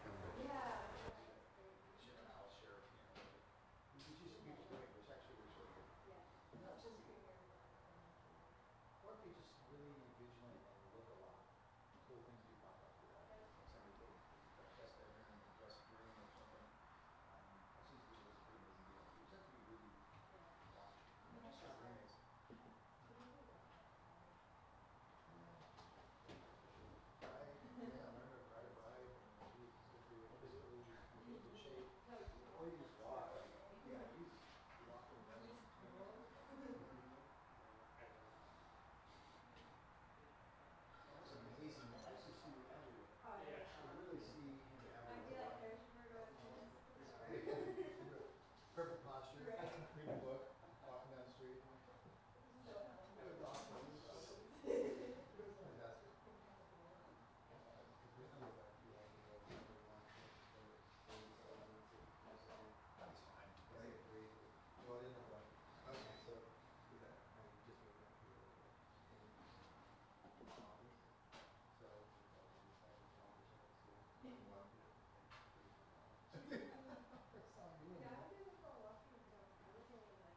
What kind of setup do you have for photographing your paintings to send to clients? I have 2 photo bulbs.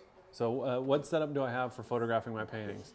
I have 2 photo lights with polarizing filters, polarizing film on them. I think they're 300 watt bulbs, I think. But very high watt bulbs, photo bulbs. So they're either 300 or 500. And I have them at a 45-degree angle to the canvas, so a 90-degree angle to each other. They're roughly, I guess, 8 feet away, 10 feet away, something like that. And then I have a digital SLR that also has a polarizing filter on it. And that's it. I set up the painting. I have a color chart next to it. And it's a gray tag.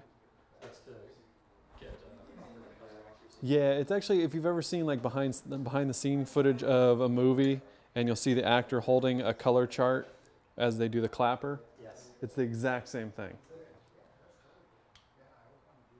And so yeah, then you can download a color corrected version of that card, and then you just open that up in Photoshop next to your photograph and you color correct. Which you shouldn't need to do too much if you set your white balance correctly.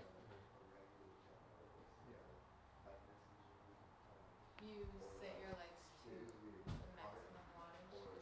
Yes. Yeah, they're turned all the way on. The brighter the better. The brighter the lights, the better, faster shutter speed you'll get, and the less likely you are to get any kind of shake. But turn the mirror lock down on your digital SLR, and that'll help limit vibration as well. What is like the temperature of the bulbs? You mentioned I can't remember what the temperature on the bulbs is, but it's like standard incandescent, whatever that is. But I just do custom white balance. So I have my color card, I photograph the middle gray square on the color card, and I set that to my custom white balance. And it sometimes it'll still shoot a little bit red because digital cameras do. Great job, Ian. Thank you. All right, man, have a good one. Okay, I'll see you. Get some dinner soon? Yes, absolutely. I'll let you know. Cool. Do you shoot in daylight at all? I used to, before I had my setup. You want to either shoot under shadow if it's not overcast, or try to shoot overcast. Overcast will kind of automatically function as a polarizing filter. what about diffusers? Does this help? I've never had success with diffusers. There are people that use them for photographing artwork. I've never had success with them. And with polarizing filters, I've never had the need for it. I guess maybe it would be useful if you had a really small space to photograph in. It might, help, but I think if you can get your lights far enough away, you don't really need them.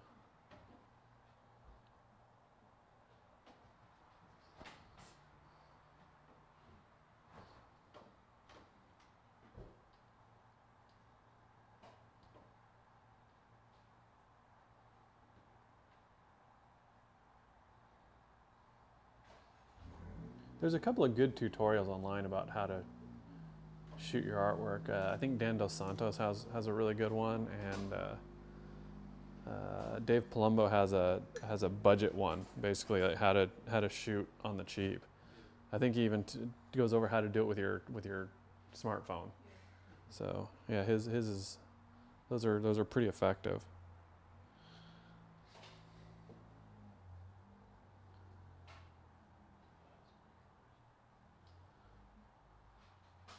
I still don't know how I got good shots early on in my career of my artwork.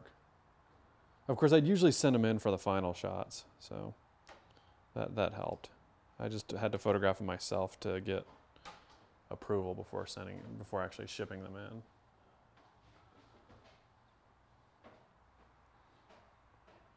God, I remember having to upload the files on dial-up.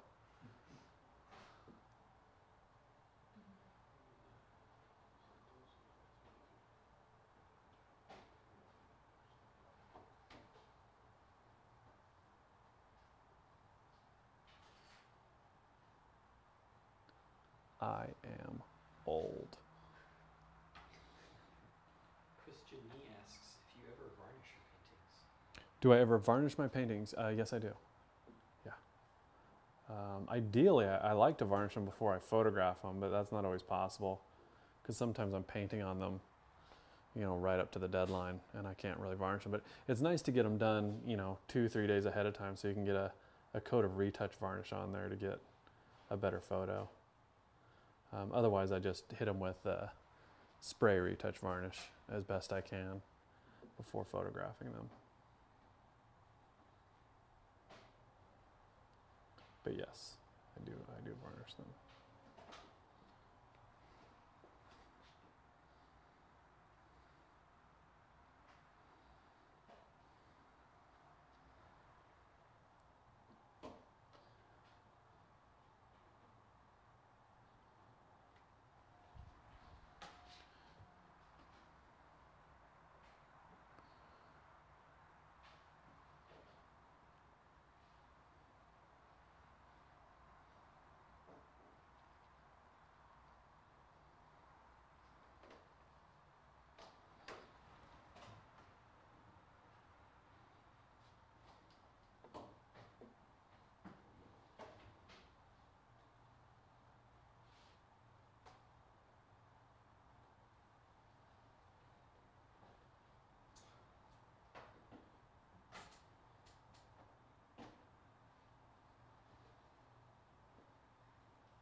confirm whether or not it's necessary to wait 6 months before varnishing and painting? Is it necessary to wait 6 months before varnishing a painting? I have heard within 30 days or after 6 months. That's what I've heard. I've never had any problem with varnish cracking a painting or messing a painting up. But I usually wait at least a year before putting a final varnish on, just to be safe. But I have done it sooner than that and never had a problem. But I paint pretty thin too, so yeah, I don't think it's I don't know. Let's just say if you don't wait at least 6 months, you are risking cracks in your painting.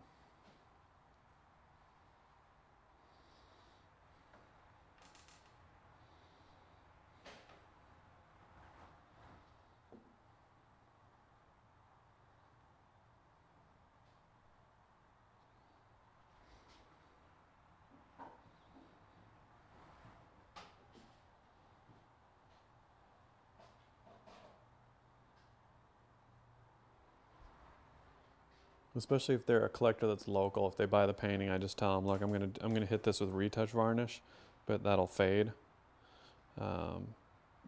Give me a call in a year, and I'll drive up and put a final varnish on it.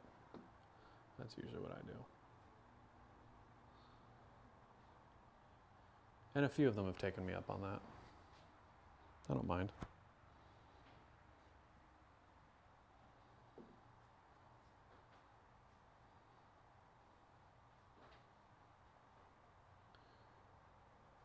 If you live near a major city, most major cities have a restorer or conservator somewhere in the city. You can usually pay them like, I don't know, it's like $50 to have them varnish your painting or something. That's always an easy thing to do too.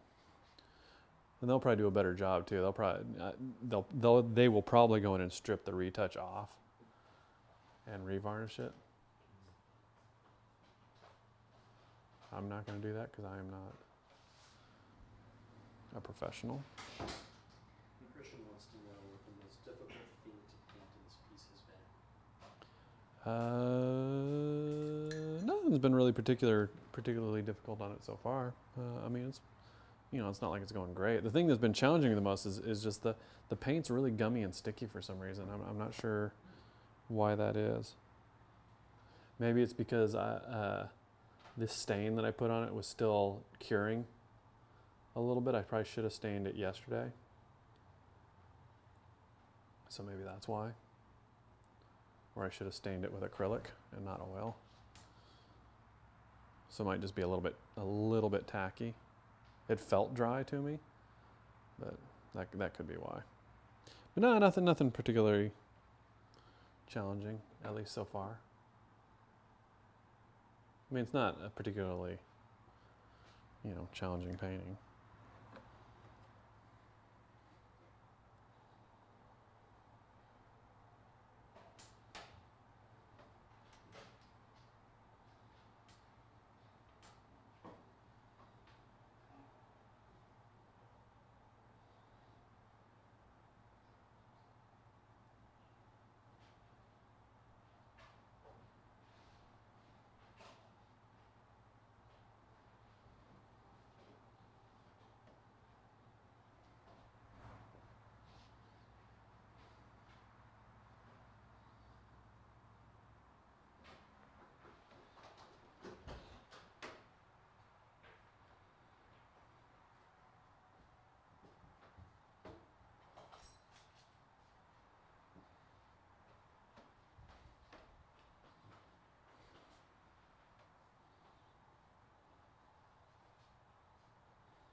Is white a big part of my palette?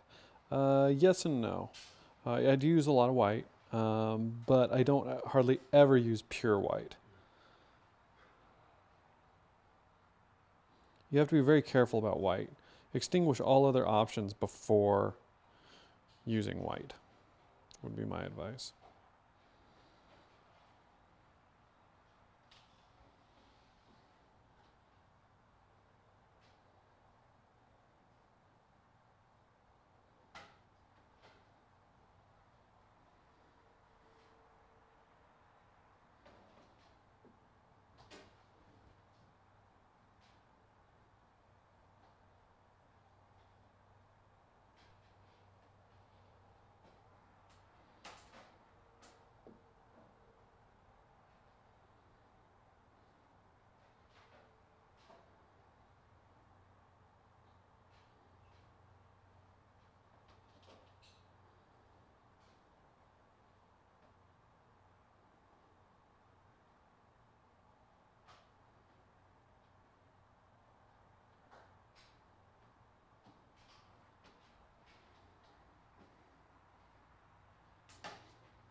Ask Krishna if he wants to ask all these questions. Why isn't he here asking them?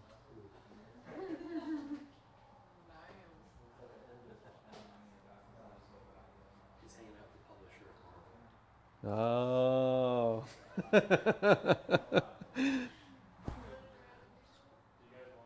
He's big timing us, huh?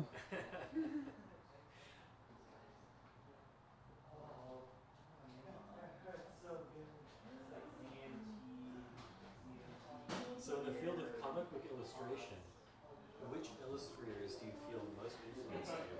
Or which artists working today do you admire? Okay, so that's a two-part question? Yeah, both pertaining to comic book illustration. Okay.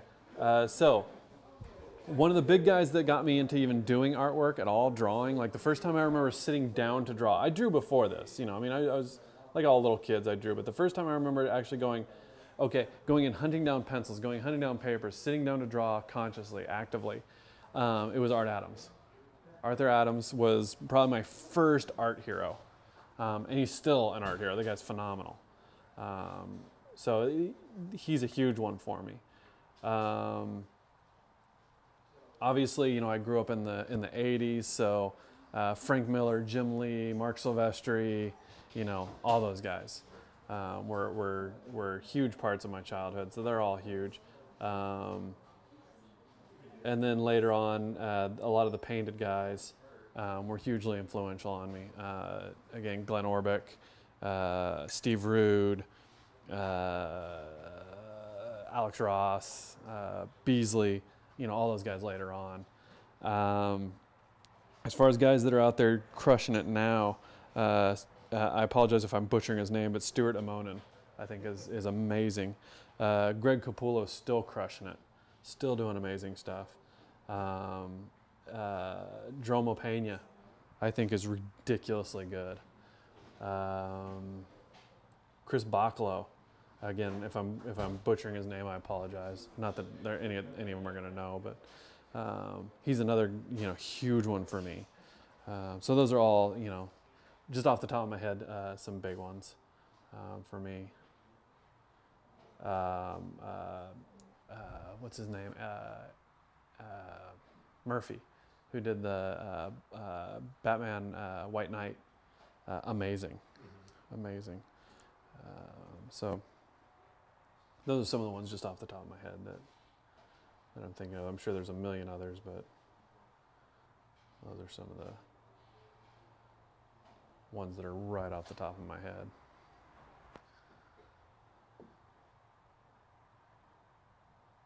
Pretty much all the image guys, the early days image guys were hugely influential on me.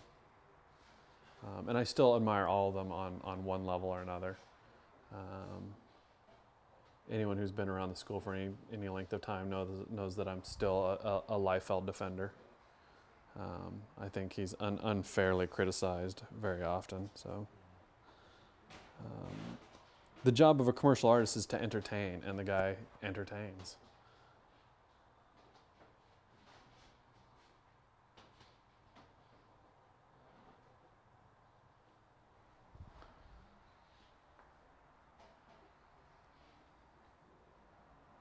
But yeah, those are a lot of the big ones. Like I said, I'm sure there's others that I'm just not thinking of right now, but those are some of the big ones.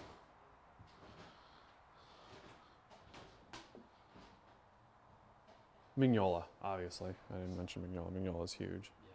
Just amazing.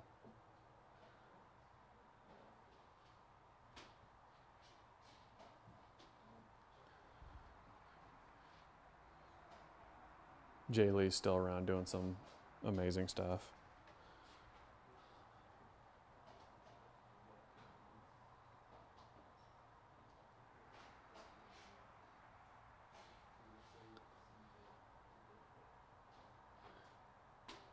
The kind of depressing thing is that a lot of the guys that I've admired for the last, 20 years are pretty much my age. Because during that time, it was really popular to hire these incredibly young people into comics. So you had guys that were 18, 19, 20, 21 years old that were big names in comics when I was 17, 18, 19. So, and a lot of them are still out there doing amazing stuff. So,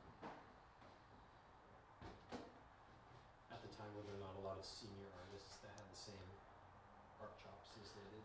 no, there were, and I liked a lot of the guys that have been doing it for a while as well.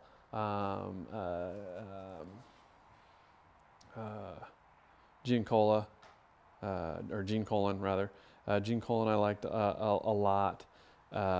His stuff was amazing. Frank Miller obviously was amazing. Yeah, I mean there was a lot of guys that were older that were doing great stuff too. It just, you know, that sort of young Turk look became the vogue.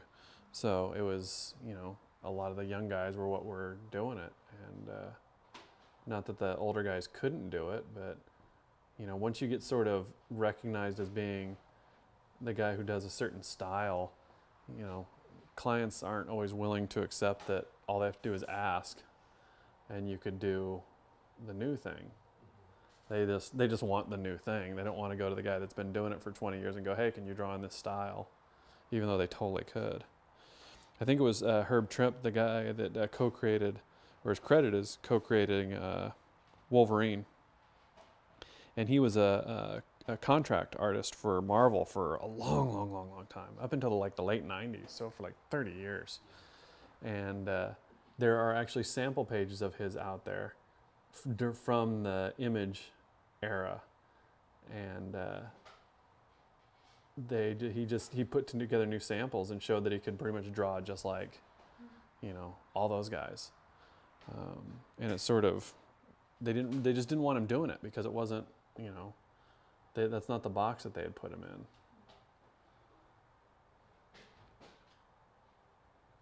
Instead, for years, they had him under contract and didn't really have him do anything. They just kind of kept him under contract out of either loyalty, or they didn't want another company to come in and snatch him up, or whatever it is, you know, whatever the reason is, who knows, but he was basically getting paid for doing nothing for a while. Which, as cool as it sounds, you know, that's not really, yeah, I mean, you're an artist. You don't want to be on a shelf. Nobody puts baby in a corner.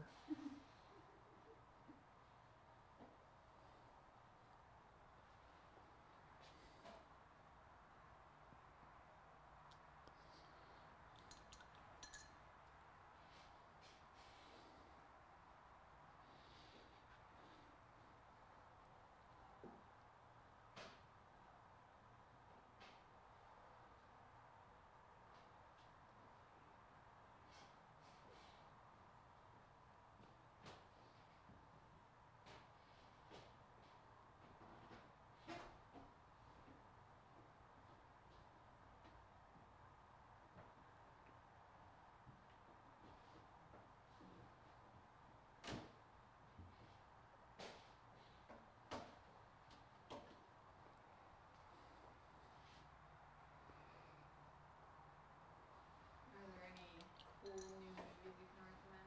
Any cool new what? Movies? Movies? You know, I haven't been going to movies that much, so I don't even know. No, I don't really go to the movie. I know. It's actually been a while since I've gone to the theaters on a regular basis. I usually just wait for stuff to come out on TV. I mean, it's not that much. I mean, it's different, but it's not that much different anymore. So no, and I mean, I'm sure there is. I'm sure there's really good stuff out there. I want to go see the new Halloween. Yeah. So I think we're going to go see that next week.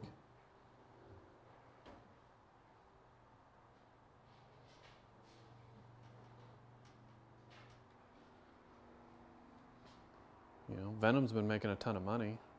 You know, the reviews haven't been that great, but it's making a ton of money.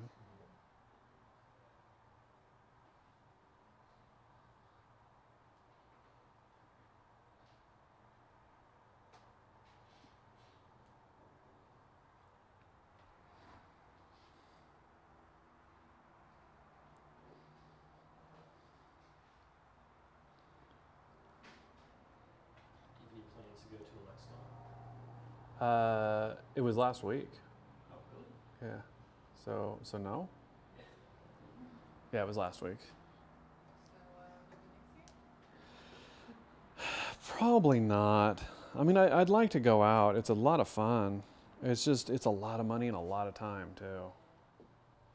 I mean, going from the West Coast, it ends up being a week. Because it's 5 days long and then you have a day of travel on each end.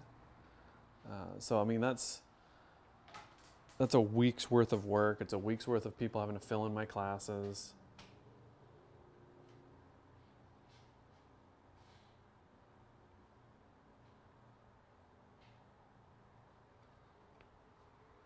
But it's a great show. I'd recommend just about anybody going in, you know, that hasn't gone to go. But I did it for a long time. I think I did it, you know, 5 out of 6 years.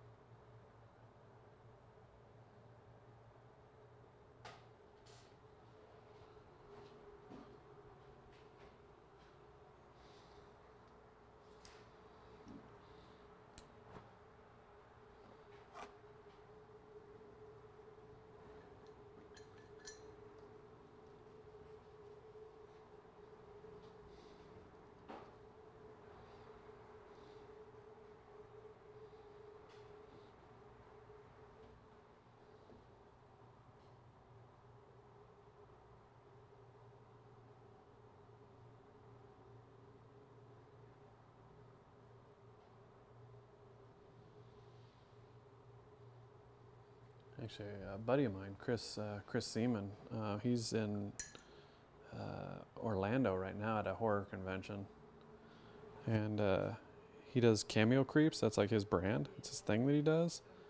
And he just released a Elvira cameo creep. So it's actually officially licensed Elvira stuff. And it's awesome. It's so, all that stuff is so cool.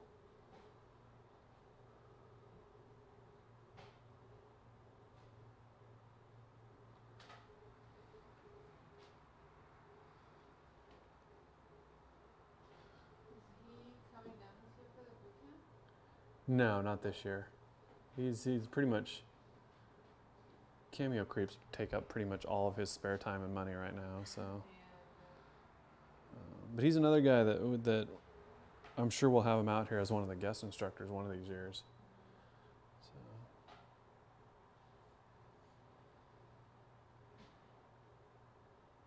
because the guy's amazing. And I don't think we've had, no, in fact, I know we haven't ever had someone who was primarily acrylics before. So that would be pretty cool to have him come out and show us his. It was so cool watching him create an acrylic piece. Yeah.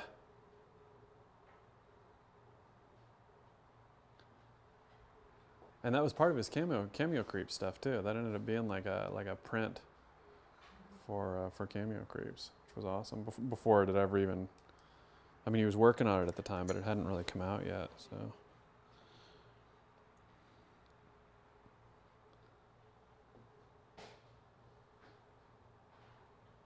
I don't know that I've ever seen an artist come out with like a line of product like that looks that slick and that professional. And it's pretty much just him and his family and friends. So it's pretty amazing.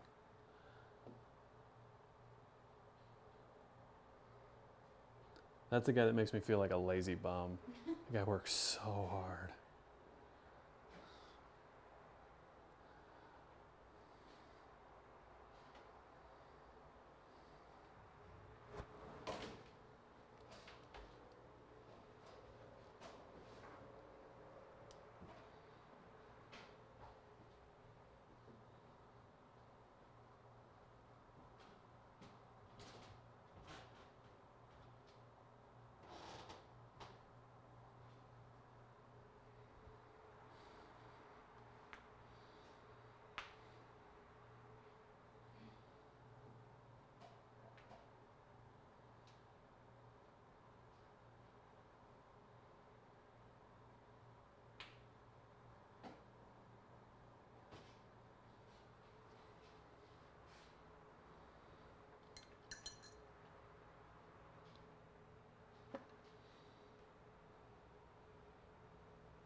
No, we do not in any official way assist in getting work.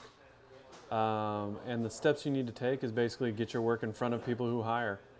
Go to conventions, go to portfolio reviews, submit to art drops, do mailers, get into Spectrum.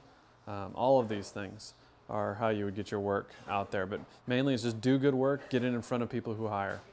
Those are the 2 steps. So it's really not that difficult to get work if you're good enough to get work. The number 1 reason you're not getting work is you're not good enough to get work yet. The number 2 reason that you're not getting work is that you're not getting your work in front of people who do the hiring. So those are the 2. Those are really the only 2 reasons you're not going to get work. If your work's good enough and you show it to people who hire, you're going to get work. So those are the 2 ways. Getting work, it's never really been a problem for me. Once I was good enough to be getting work, it was literally like a switch got flipped. I wasn't getting work, and then all of a sudden I was getting work, and it's been pretty much coming in ever since. I mean, there's, busy times and slow times, but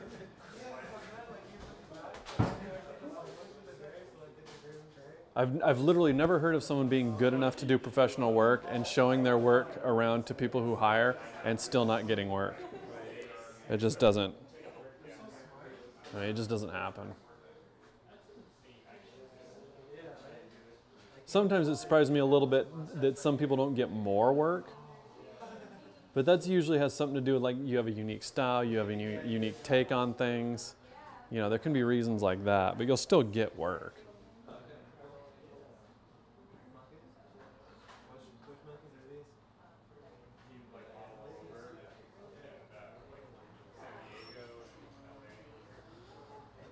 All right, I think I'm going to call that it.